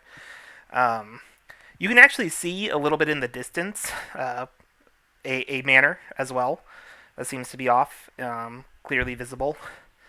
Behind the manor is a bit of a forest, though, but the front of it is still visible. And you get to the farm. There's like a nameplate out front. It just says Bill's Farm. Could have been more creative. I think we're onto something here. Yeah, Some effort was made. It's Yeah, some people are simple. It's fine. Yeah, so there is like the farmhouse. At this point, it's probably getting into early evening, late afternoon time period. There's also some barns. There's some fields nearby. They're pastures, not fields. They're pastures with some cows kind of hanging out. You see that a lot of them are being kept separated though. It looks like they're kind of pinned individually. Is there any sign? Because they mentioned that a lot of them have been turning. Is there any sign of like drag marks or anything that might indicate where the turned are being taken? Or Yeah, if you want to roll perception, you certainly can, Cool. which you are currently trained in, I believe, thanks to the antidote earlier.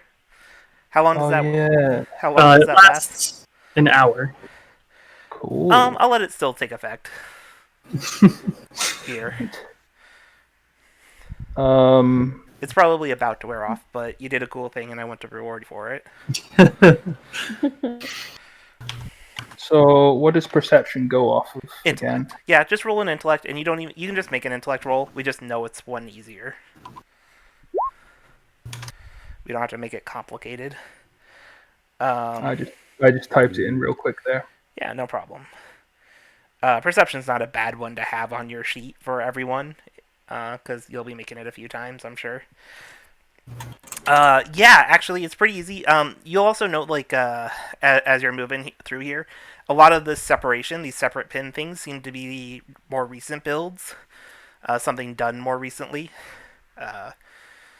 And you can definitely see, like, some damages on some of the cows. Some of the cows are injured. You can note that. They seem to be, like, recovering.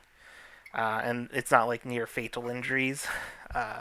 And you do also see, likely, they are not stored. The bodies of the transformed, most likely the transformed ones are taken care of. Yeah, Aggressively, and their bodies are probably taken to the trading post. fair enough. Okay, yep. Oh. Well, there's definitely signs of attacks and hostile interactions, so that's a thing.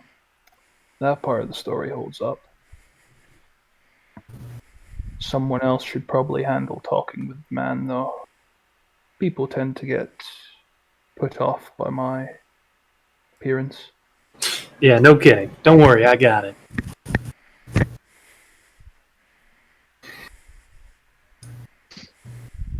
Oh, right, you're our talking person. You should help. But yeah, I'll go. Is there a domicile building? Yeah. There's like the farmhouse. Yeah, I'll go. I'll go start to knock on the door if I get that close, or if I don't know if somebody's there. I'll approach the door. Okay. Yeah, there's no one outside. There's like a porch. There's a couple rocking chairs on the porch with a little table set up in between them. And yeah, like a couple of wooden rocking chairs. There's also a wind chime set up, gently tingling. I'll run my hand through that to make it tingle more, and then knock on the door and shout in like, "Hello, anyone home? We don't mean you no harm. We're just here to investigate." Okay. Why don't we start this off with you giving me an intellect roll? This would have to do with pleasant social interactions. Okay. It's just I don't have a plus or minus for that. okay. Okay. You have is a 17 a minor effect? No. Only damage. Okay. So yeah, you kind of call out, and the guy comes. Some guy kind of shouts, like, I'll be right there," and sort of shuffles and opens the door. And there's a guy. He's wearing overalls. He has a shirt underneath. Has a straw hat on. That he probably just put on. You can see that he's probably balding a little bit based off of that. And he'll look at you guys and be like, yeah, I'm Bill. What are you guys investigating exactly?" So, Bill, we've heard you've had some trouble around here. Is that true? And he kind of like looks at you guys. I'm sorry, I'm just a little bit confused. And he's not like you can tell from his body language that he's not frightened of you guys. He's not like, oh, these guys are about to try to rob me. Can you give me what exactly are you guys all investigating? We've been appointed by the mayor. We're coming by to make sure that this whole, monster attack problem starts to get solved rather than get worse.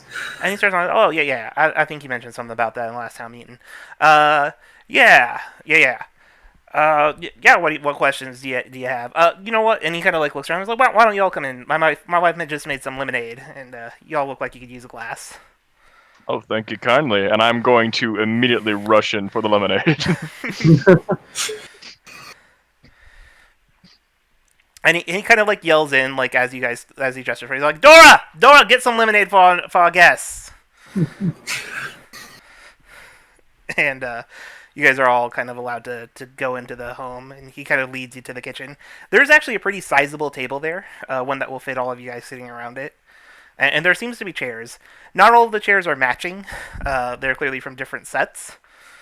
But there are enough chairs for all of you to sit around the table. Gotcha.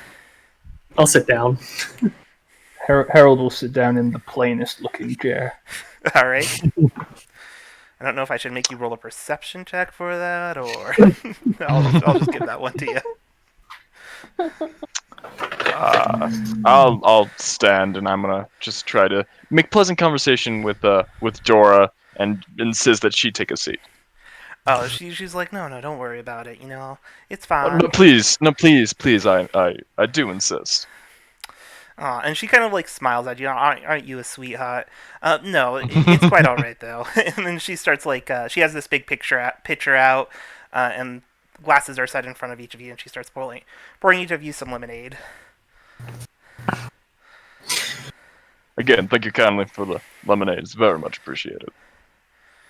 Yeah. What he said. Now, to the problem at hand. What kind of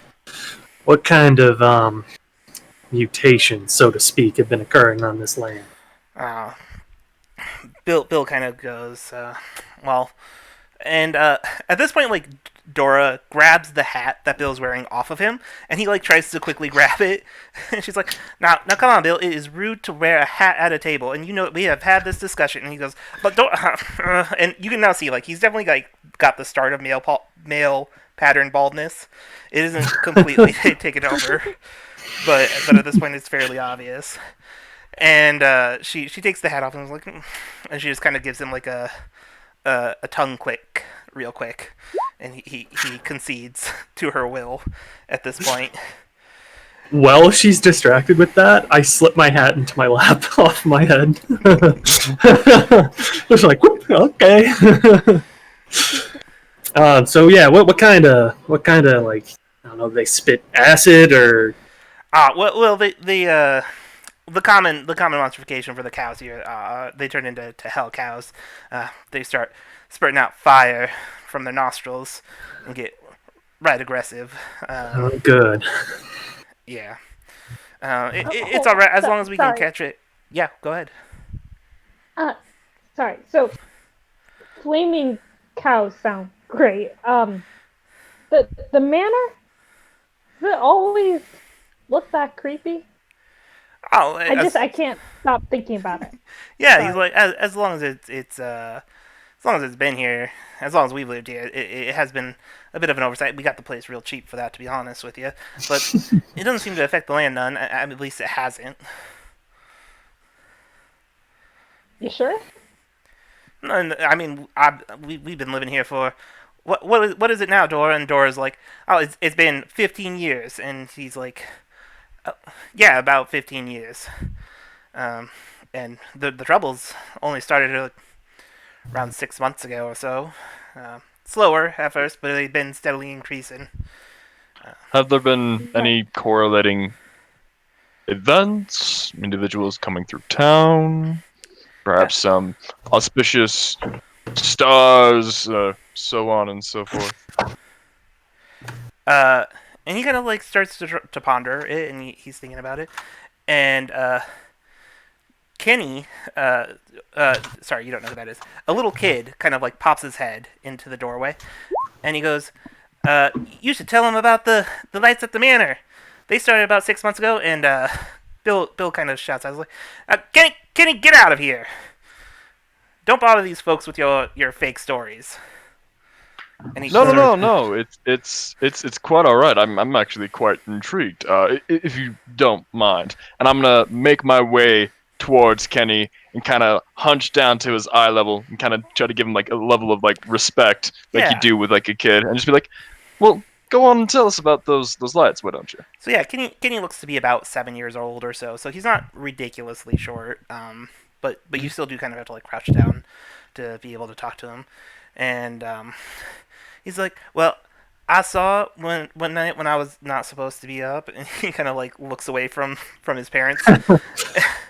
That Oh, it's quite all right. there were some weird lights in the manor. What did they look like?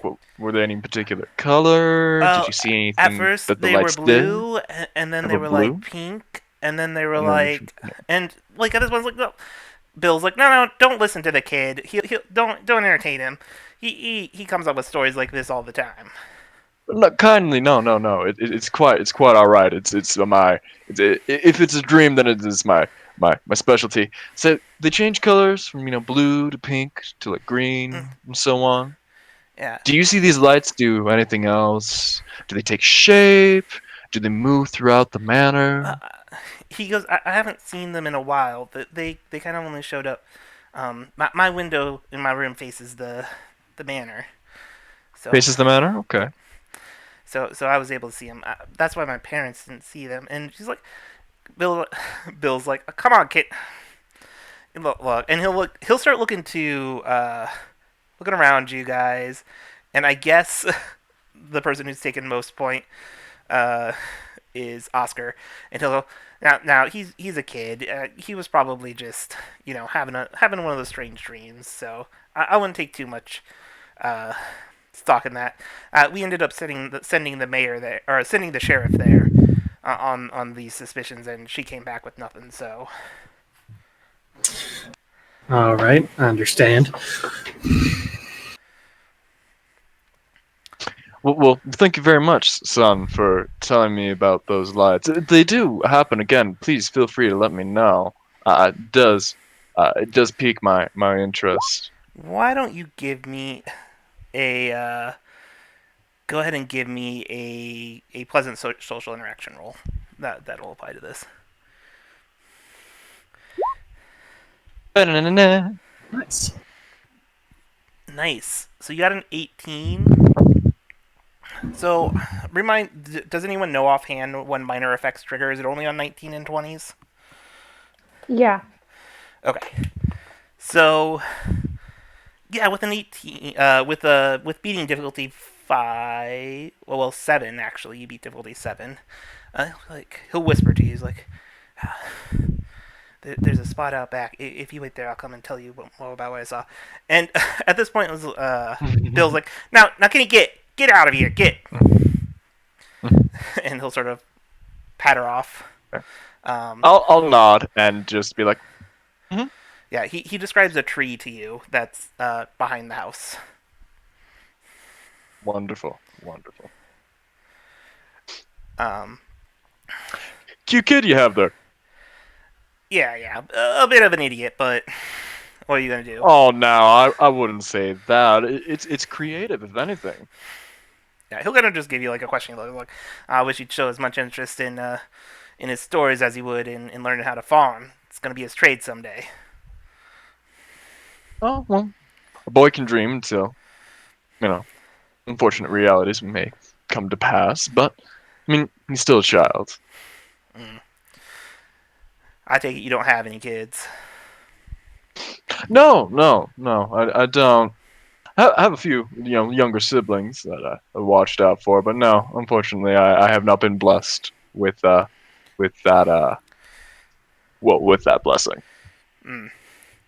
Well, anyways, are there anything? Is there anything else we can tell you? I mean, we're also just real interested in getting this resolved, and Dora's like, oh, yes, that would be quite a relief for us if this problem was taken care of. So Coda? is it? You Go okay? Coda, do you have a question or something? You've kind of been Yeah, weird, you which seem is to the have recently been pantomiming, doing sign language. He he pipes up. Do you think the hell cows make good barbecue? I mean, they're cows. I like where your mind's at. And then he's still staring at the glass. And then he like takes a sip and seems like he enjoys it. Yeah. I was going to ask, sorry. The mayor informed us that several of your fellow townsfolk were unfortunately killed. I was wondering if you knew anything about that you could tell us that might help us in our investigations. Yeah. Well, you know, this is why we're keen on having this resolved. Um, Before the sheriff and her people were able to mostly keep the. I mean, they aren't Venators like you fine folk, but they were able to mostly keep the peace for us. Um, but then one night well uh, the the old Carson farm they got attacked in the middle of the night. The monsters made their way into the homes. It's actually quite nearby here, and I understand. This is going to seem like a strange question. What color is the flames on the cows? the red. Red. Okay. Have you not seen a hell cow before? I guess you guys aren't from around here. They might be a bit more of a local thing. It's entirely possible, sir. It's just I need to investigate every avenue to make sure I know what I'm dealing with. And he'll kind of like nod at you, a little unsure of like how to react to you, as you're like this daunting figure, but talking very calmly towards him. Yep. And he's like, all right, and then like Dora's gonna smack Bill right upside the head. And he's like, now be polite to our guests. And he'll be like, yeah. Do you need a straw or something? Noticing your mask, and have you taken any of the lemonade in? He gratefully accepted a glass, and when no one was looking, would have probably pushed the mask Oh. up slightly and taken a drink. Yeah. Thank you, but that will not be necessary. I was wondering if you'd be able to also tell me the direction in which this other farm is that we might go and investigate. There might be something useful there. He kind of nods. I'm like, yeah, the Carson farm's about half the. Well, I suppose it'll be auctioned off at some point here, but the previously Carson farm is about a mile down the road, and he kind of like points. It would be across where the manor is. So like you would pass, not by the manor because it's still like back, but it is still probably the second closest or closest farm to the manor. Okay, right. Thank you. That's all I have to ask. He'll sort of nod.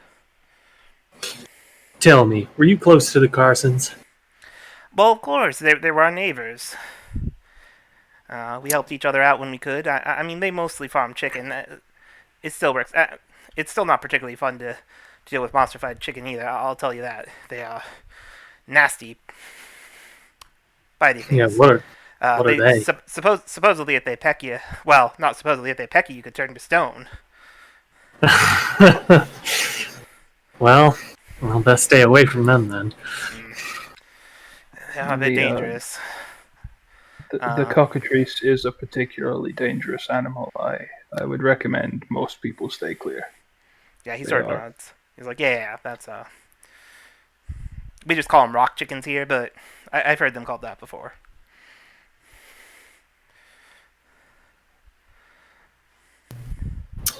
Well, unless there's anything else you want to add or anything anybody else wants to ask, we might be done here for now. Can we take a look at your cows? Well, of course, you can take a look at the cows. Good. I'll show you my favorite one. Her name is Betty. Ah, what a wonderful name. Yeah, I can't wait to eat her. What a wonderful supper. So, I mean, like, if you want to, like, Coda, he'll lead you over there. Does anyone go with Coda? What else do you guys want to do? What's everyone else want to do? I'm going to make my way towards the tree that Kenny had mentioned, and just wait patiently for him there, and just mention that to to the who's left to Lapis, to Harold, and to Oscar that I will be a moment. All right, what's everyone else doing? Definitely following him. I mean, I'll let him do his thing, but like, I'm gonna like watch. I don't know. Which to clarify, which him? Sorry. Reese. All right. Lapis will sort of nod.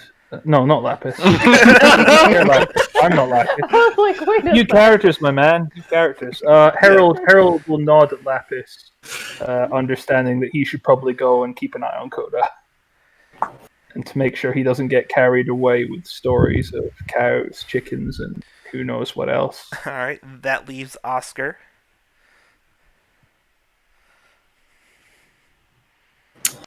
I'm just gonna go with Bill. Okay, you're gonna go with Bill, Harold, and uh, Coda. Coda. Yep. Yep. I love how it took us all of 2 hours to break the cardinal rules of tabletop RPGs. It's fine. All right, so we'll start with let's start with Lapis and Reese as you guys head back to the tree. You can see from where you guys are standing. There's like a window facing the manor, so this would be visible from Kenny's room. And as you guys are waiting there, probably about 5 minutes later, you guys can both give me perception checks if you'd like. Intellect perception. Ooh. So do I just roll intellect or? Yeah, you just roll intellect. It's not a terrible idea to just have perception set up, but you can also just roll intellect. That's a majorly low roll. Yeah. So, Lapis, you notice from there's sort of a panel that comes out in the house, and Kenny sort of just squeezes through this little makeshift, almost hidden door that he has. It's pretty easy to spot it as he's using it, but you didn't notice it before. And he rushes over to you guys, looking over at Reese primarily, and he's like, "Yeah, so my parents, my parents don't believe me ever since they since they asked the sheriff, Clarissa, to go there, and it turned up nothing. But I know what I saw, and they can't tell me otherwise." Oh no! Of course, of course. Did they send the sheriff at night when it was supposed to happen, or did he just so happen to show up in the middle of the day? How did that all go about? He kind of shakes his head, like, I don't really know. Oh, that's all right. That's all right. I just You know like the sheriff?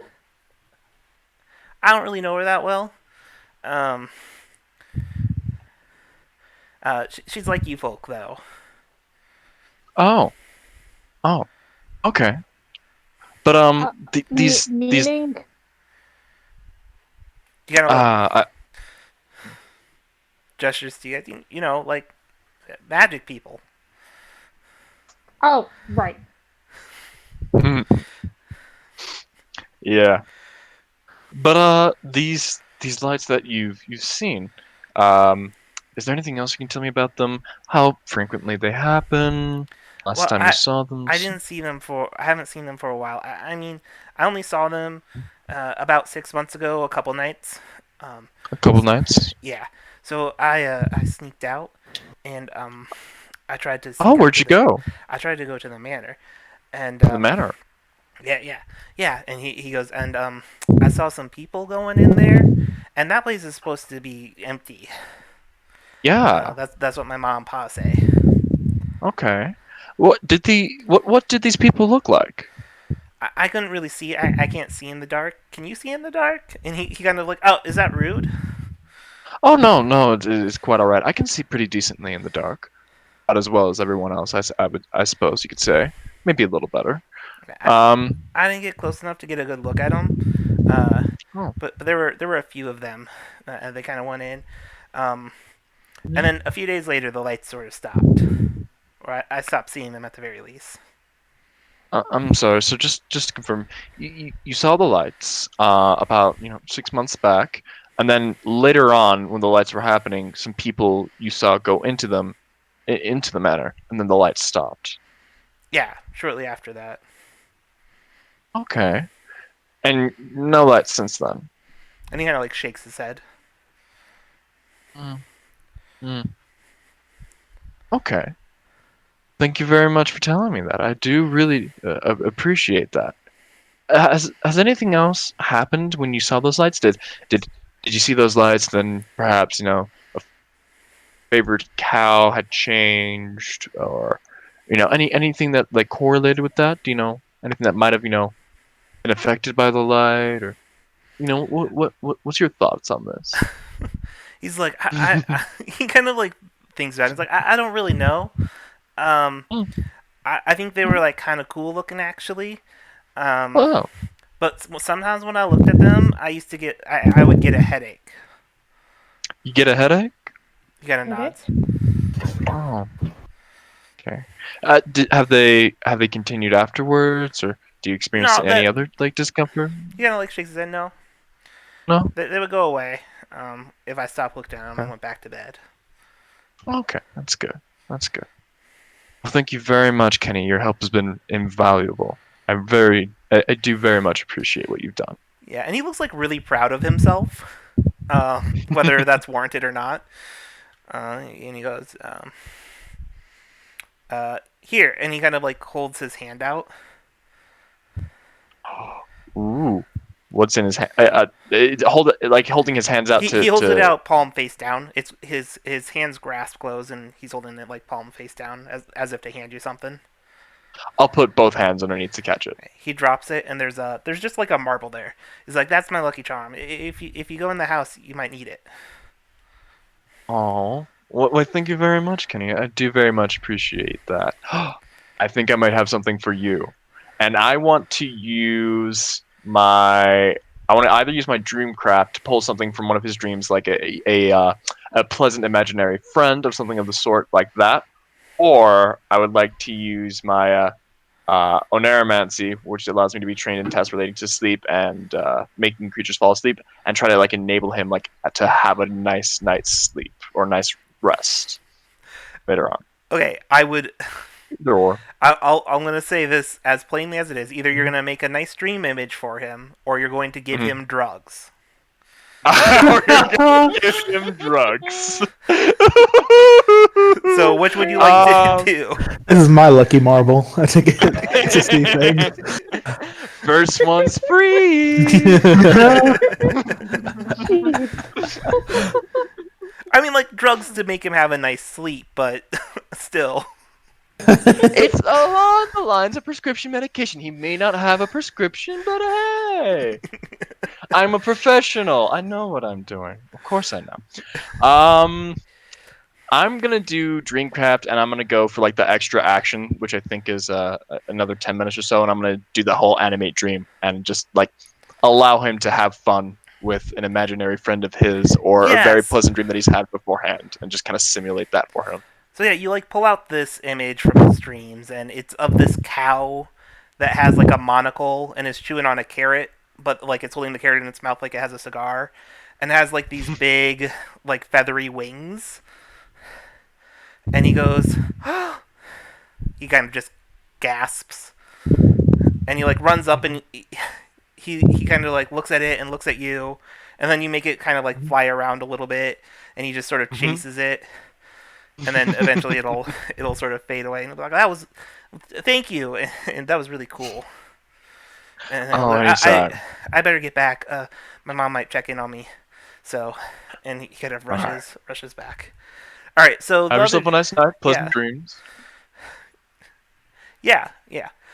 So the other group, so you guys are led over to one of the individual pens, and Bill leads you over to this cow that has like it looks like it's been beat up quite a bit, but it's still standing. He goes, now Betty here, she's a fighter, and that's why she's my favorite. She has even helped us sometimes in subduing some of the hell cows. I just like This is like this kind of back up a step. yeah, and this cow looks rough, right? Like it's lost an eye and it has a giant scar across it. Damn, I was hoping an eye patch.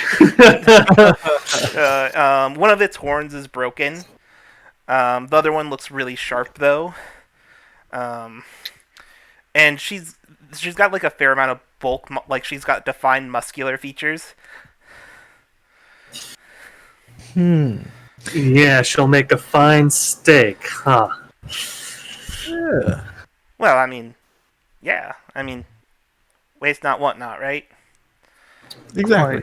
Right. If I look at her compared to the other cows, does she look magical? Like, does she look like she's getting ready to turn? Is this like an Ooh, evolution? yeah. No, actually, she does not. So, Okay. but as you tune into that sort of sight, why don't you give me a perception check? Intellect perception. Would I be trained in seeing things? No, but this lets you see things. Your thing lets you see things that you normally wouldn't be able to. With a 1, you're sort of looking around, and it doesn't look like there's any like strong gathering of magic in this area. As you're looking over the pins, so you're not particularly worried about any of them possibly turning. All right. I think you guys got yourself a good batch of cows here. If you make steaks and we're still in town, I'd love to try one. Well, yeah, we have a couple ready to go to the butcher. So if you want, we can solve this problem. If you solve this problem for us, more than happy to get you a few choice cuts on the Yeah. house. Beautiful. And he kind of just like puts his hand out and up a little bit for a handshake. Yeah, at this point, like now that we see your hand, did you decide if you were keeping that thing you were talking about? Yes, and so as he sticks it out, you see he's got an extra finger on his right hand. Yeah, he doesn't seem to hesitate though. Like he just holds his hand out to give you a handshake. All right, I'm gonna hold you to it. Well, I mean, in a lot of ways, you'd be saving our lives. We can spare a couple cuts of meat, I'm sure. You two, did you guys see anything funny going on here? Any Yes, cows? but not relevant. Okay. All right. Well, I think I've seen all I need to see. I guess we're gonna try to find the I other told people. you it was a manner. Now let's regroup. Agreed. Tell Dora her lemonade was beautiful. She'll be happy to hear that. And then I'll go kind of wander off in the direction we came to find the others. Yeah, easy enough. Like they're probably moving around to the front of the house as you're moving back to the front of the house, as it is the most logical place for everyone to meet. Mm-hmm. I'll regroup fairly easily. Alright. So those cows are completely unassuming, guys. They are okay.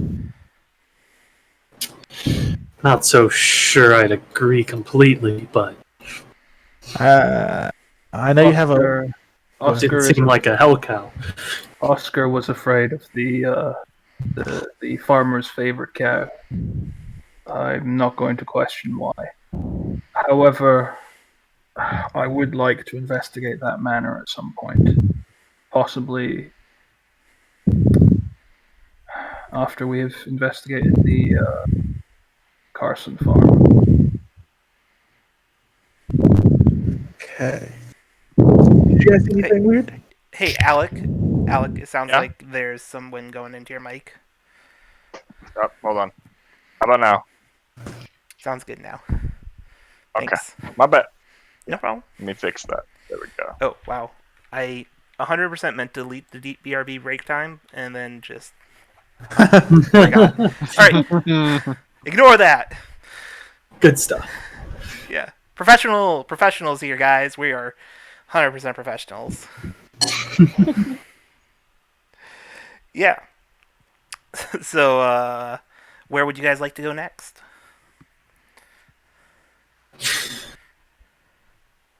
My vote is on the manor. I think maybe we should at least let the sheriff know we're going over there. Just if there's no one living there, we don't want to be seen as loitering or anything. We haven't even met the sheriff yet.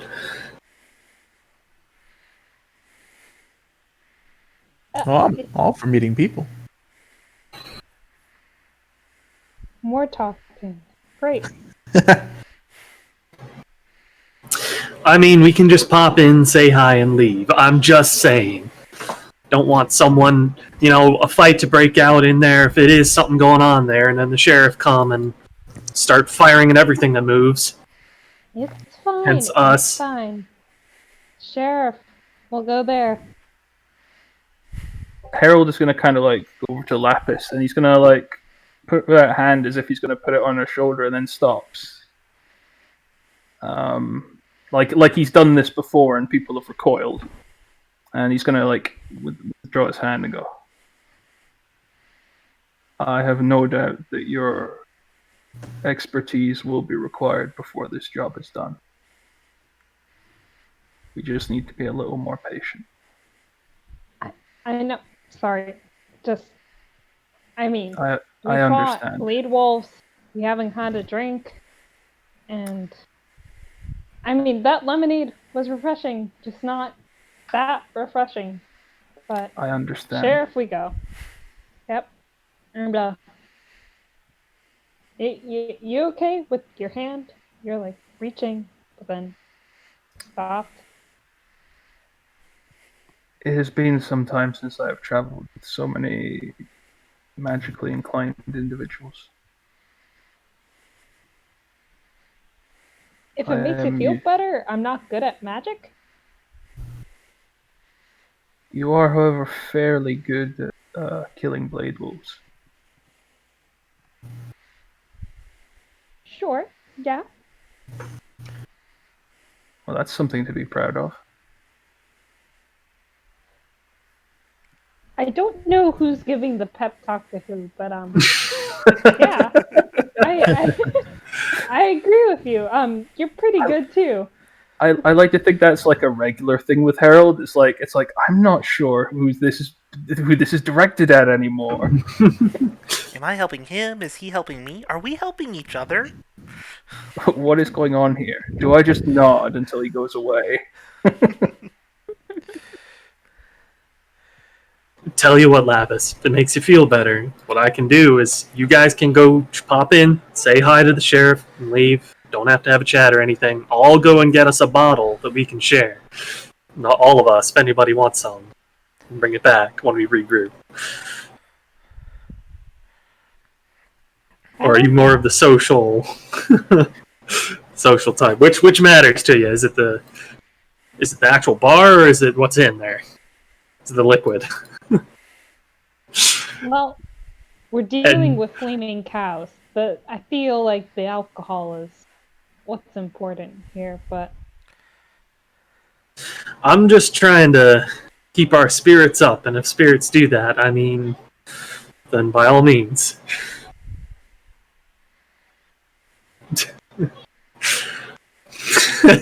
I can tell that Julius, I can't make this character an alcoholic too.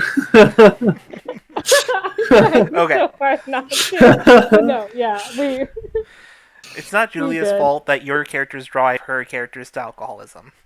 Alright. Fair enough. Alright, let's just go pop in. Okay. I don't even like talking to lawmen anyway. If we really don't want to go, let's just go to the manor. What? He's just worked up. Worked himself up at this point. You all right there? And maybe you want to take a break. I mean, hey, it's Rome wasn't built in a day. You know? What? Where now? I fail to see how this is in any way helpful. People are dying. Let's go. You in agreement? Anybody disagree? No, I completely agree. Well, I tried. All right, let's go. If we get shot in the back, I'm gonna hold it over your heads. But that would mean that you survived. Yes, it would. I Which plan is a on it. joyous occasion. Right. Just start walking. All right. Yeah. So, I will say at this point it's starting to get dark. It's not quite dark yet, but the sun is definitely going down. Probably by the time you get to the manor, it might actually be dark. Other than Brandon, I don't think any of you can really see in the dark. Coda can't super see in the dark. He has just some stuff that helps it be a little bit easier for him. But unless you have abilities that state otherwise. I do not. Nope. Oh, I have a flashlight. Okay, so you'll pull out your flashlight. I will pull out my lantern. All right. I just have a lighter that I'm holding aloft. I think with everybody, I mean with other people's stuff, you don't necessarily all have to have something. I just want to know who does. I know we talked about some stuff with your things, Coda. Do you do that? Yeah. Do you want to describe it? You want to at this point? Do you want to describe your stick that was referred to earlier? Yeah. So it's this gnarled piece of wood that is sturdy. You've seen him walk with it. You've seen him clear brush. You've seen him poke things on the side of the road with it. It is an unnatural dark blue color that you can determine for yourself if it's normal or not to you. And it's finished with a sort of I don't want to say resin, but there is some sort of finishing on it. However, the weird thing is it doesn't seem to burn past the point where you light it. So he will occasionally just set it on fire, and it doesn't consume the entire stick. Snazzy. And yeah, you see him. He's always got this walking stick with him. It's probably about as big as he is, if we're being honest. A little bit smaller, but it serves its purpose well.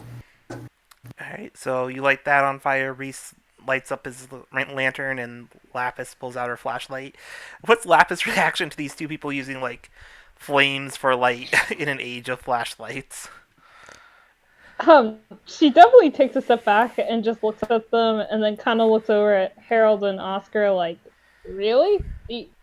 Are you seeing this? Harold looks at them and then looks at the flashlight and shrugs and goes, in all fairness, I had forgotten to pick up a light source myself. But then my abilities often, well, grant me the ability to become the light source. So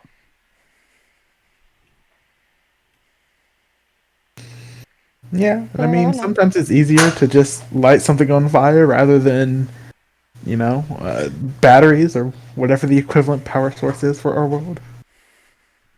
just as long as, you don't let anything catch on fire within the manor house itself. Oh my gosh, I can't tell you how many times I've choked myself on the smoke alone from this thing. It doesn't make sense. Look, guys, Reassuring. a flashlight is 15 cash. Not that much. Is it only that? Is it that little? Noted. I will have to That pick one up little. before we leave. I just simply like the aesthetic of a lantern. You would, Reese. You would.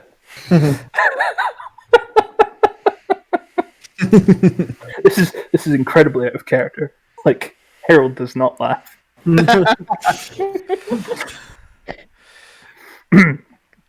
Alright, so you guys are headed towards the manor. You light up your light sources, and as you come, there's a wrought iron gate on the path towards the manor as you're getting close to it.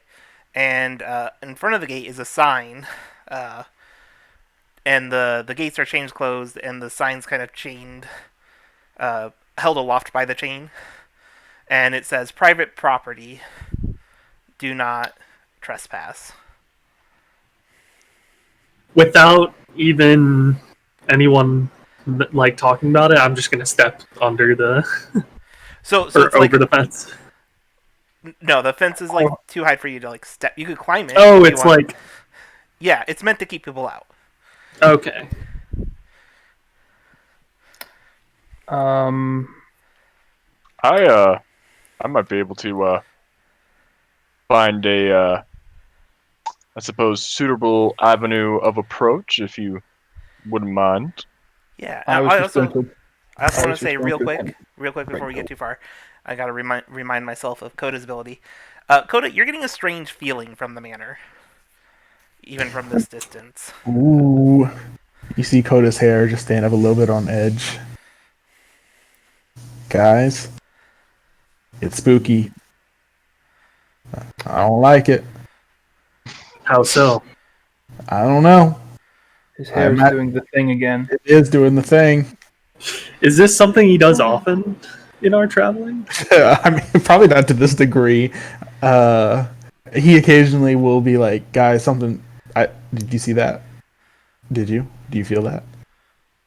Then I imagine most of the time you guys are like, "No," and I'm like, "All right, cool, whatever."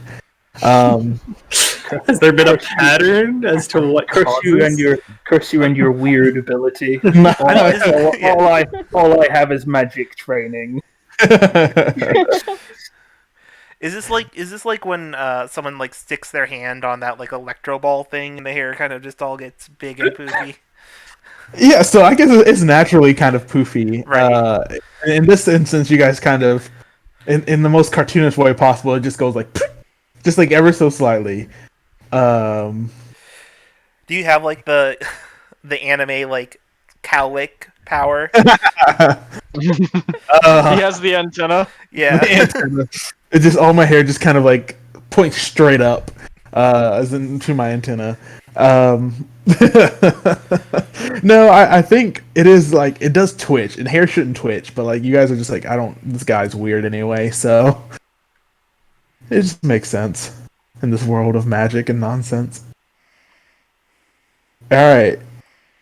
If I look toward the manor through the gate, are there any weird colors or flashing things or something? Why don't you go ahead and roll perception again?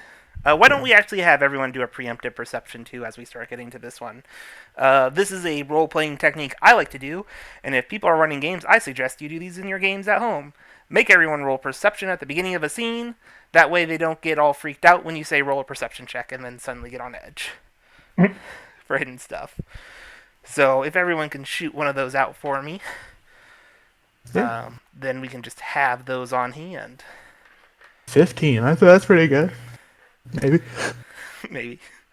So I gotta learn how to spend effort on these. No, genuinely, with the new sheet, I don't know how to do that. No, that's a fair question. So, also, I guess we didn't talk about this. I'll pop up Herald sheet here. At the top, Oh lord, is it that bit under actions? actions. Yep. Oh, like a complete idiot. Yeah, No, okay. I No, it's see no it. problem. They're new sheets. That's okay. Yeah, that's fair. So I will say that if you want to spend effort, please declare beforehand so we don't get in an awkward situation where I filled out the effort in the action section and forgot to take it off. So we'll know Yep. whether or not you spent the effort. So we got Oscar, Harold, Reese, Lapis, and is that code is the 15. So Brandon, something that might help you a little bit more understand the system, you're going to want to look at the beats difficulty that's showing underneath. So it's saying beat difficulty 5. That's kind of a better gauge of how good your roll is. The difficulties range from 1 to 10, so 5's kind of in the middle of the pack. But if you notice, humans could only get as good as 6, right? You can't roll a 21 on a d20. Yeah. So that is about almost as good as a regular human can do. And so this -1 that I see from Reese and Lapis, what is Yeah. this? So Lapis spent an effort. So she spent 3 points from her intellect pool to be a little bit better at perceiving. So that basically, I mean, so you can think of it either way. So you can think of it as either easing the task by 1, which means the target number becomes 1 less. I prefer to think of it the other way, especially in these kind of roles where we set them up beforehand. So she effectively beat target number, or she effectively beat difficulty 4. And Reese has it noted that he's trained. You're not. Are you taking that training from when Oscar told the story, Reese? Because that's gone now. Oh, yeah, no. My bad. No problem. That only lasts for an hour, so. Yeah. Okay. So if you're trained, it also eases the difficulty of the task by 1. But again, in these sort of preemptive things, I would just note that he beats difficulty 4 with his roll, if that makes sense. So Coda beats difficulty. So you see the best out of everyone. And looking around, you do notice, like with your ability, this is specifically being triggered by his sees beyond foci, because it's literally useless 90% of the time in a regular campaign. So it just lets him see invisible things. But I determined in this setting it lets him see magic. You do see the very faintest, kind of like seeping out from under the door at the manor, like mist of magic. Guys, there's some smoky stuff coming under the door.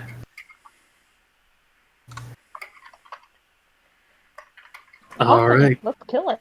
Well, lead it. Oh, I mean, yeah, let's do it. Yeah. Smells the air a little bit. Doesn't smell funny. Harold, Yes, Harold? Lead on, boy. so the like we're still on the other side of the gate, right? Yep, there's a gate. It's chained with a heavy iron chain to keep the gate closed, and this sign there's sort the of padlock. fashioned to the chain. Yep, it's padlocked. He's gonna walk up and like take the padlock in his hand and go and turn to look at everyone and go, does anyone have a better idea than removing the padlock? If you don't mind. And I, again, will go about using my Dreamcraft to make a solid staircase. It would take 2 actions to do, but if we have the time, I can So create I don't think you that out of can. Dream. You can, but I don't think you can make it solid. Let's see. If you want to just pop the ability into chat so we can all sort of look at it. No, I can't. If I animate the dream, I can make it make sound, does not produce order, direct physical contact or sustain interaction with the dream, shadows it or into a disappearing mist. So no, I cannot do that. I onslaught the padlock. Okay, yeah. Why don't you make an intellect roll since you're using your onslaught ability? And I will say it's probably quite difficult to break this padlock because it's designed not to be. And onslaught isn't particularly meant for this, so I wouldn't say that'll be an asset. I typically won't reveal the target number or the difficulty that you I'm guys not need to, but sometimes I will comment to be like, you're aware, and the book kind of advises you to this too, right? Like, you're reasonably aware that this won't be easy. Okay. So you just want me to make an intellect roll? Yeah, so in theory, like, this would be, instead of making a might roll to just rip it apart, since you're using your onslaught ability, which is an intellect ability, I'll let you instead make an intellect roll. I shall spend an effort. Intellect. Doo-doo-doo. Okay, that's pretty good. Pretty good. Do I think it's reasonably possible for a regular human to be able to break this padlock? I actually don't think it is. However, I think when you do that, you'll notice that these actually seem rather new. they are definitely not like this chain and padlock are definitely not the amount of time that this place has been you've been told this place has been abandoned uh, for like 20 years or something. These are fresh. So they're not like worn and tired. So when you use it, it's like trying to use it on like a new, fresh iron chain and padlock.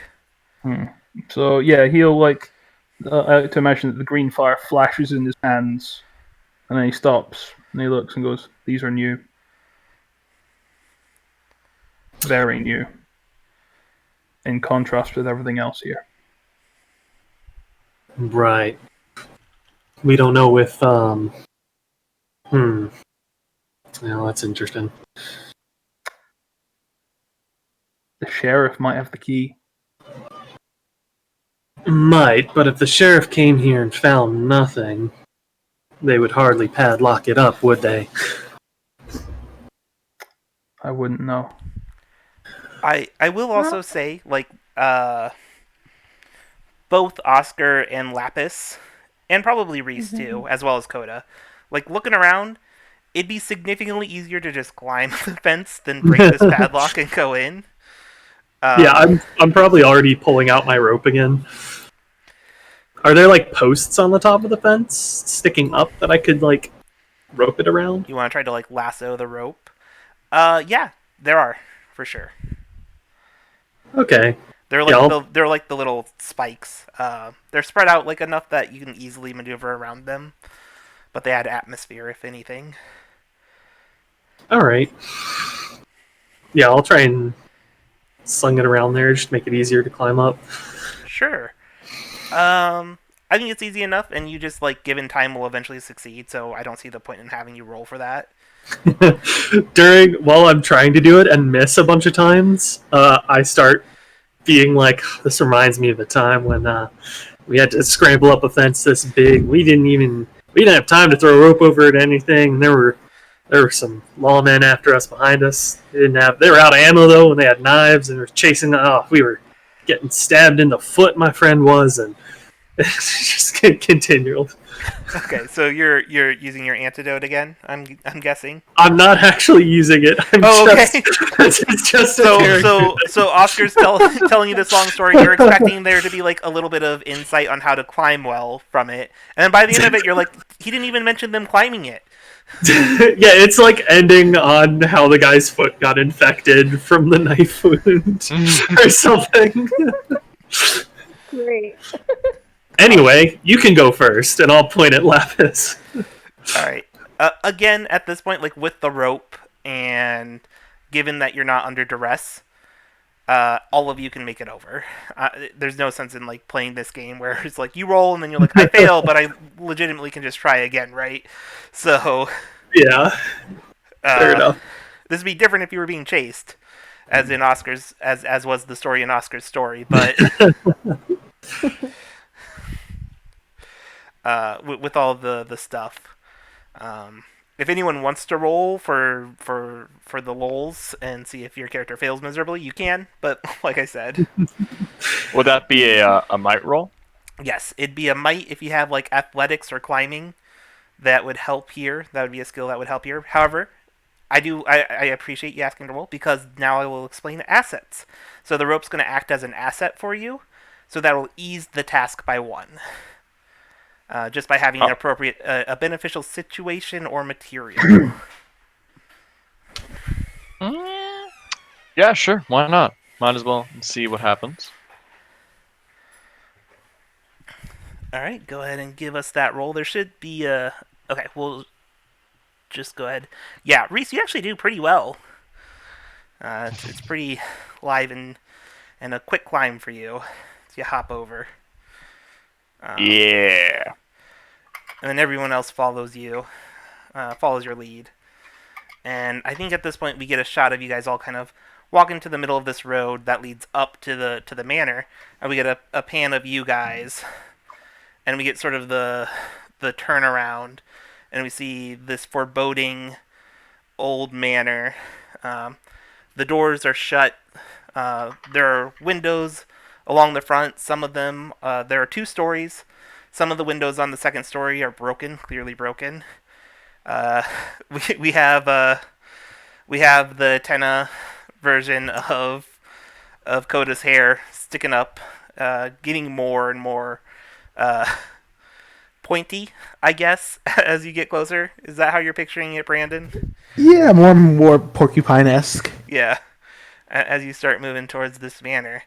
And I think that's a good place to wrap up. Yay! Woohoo! Yeah, so if anyone is actually listening and it's not all just us, thank you. We appreciate you guys taking a chance on us being goofballs here.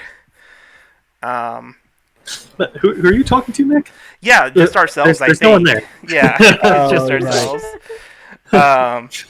Um, if you happen to hop in partway through, I'm going to be posting this on YouTube. Super Epic Us also has a YouTube channel, so if you hopped in halfway through and were curious about what happened in the first part, that should be up sometime tomorrow. Hopefully, we will be back here again. We will go live at 7 p.m. Central Time. But the game likely won't start until 7:30. So if you're just here for the game and you don't want to hear us chit chat for half an hour, then don't show up till 7:30. And yeah, does everyone want to quickly like remind them who you are and your character's name, and then we'll wrap this up. Yeah, I'm Sam. I play Harold, the literal man on fire. I'm Julia. I play Lapis. Yeah, currently the constantly annoyed with everybody person. Yeah, I'll go. I'm Alec. I'm playing Agiris, or Reese for short, and I am playing the benevolent mage who does cool dream stuff, cool nightmare stuff too. I do the weird. I do the weird. Hi, I'm Brandon. I'm playing Coda. I'm the weirdness inside of all of us manifested into this character. Love it. James playing Oscar Dunn, just an old guy with a gun. Or two. All right. Well, thanks everyone for watching, and we hope to see you again next week.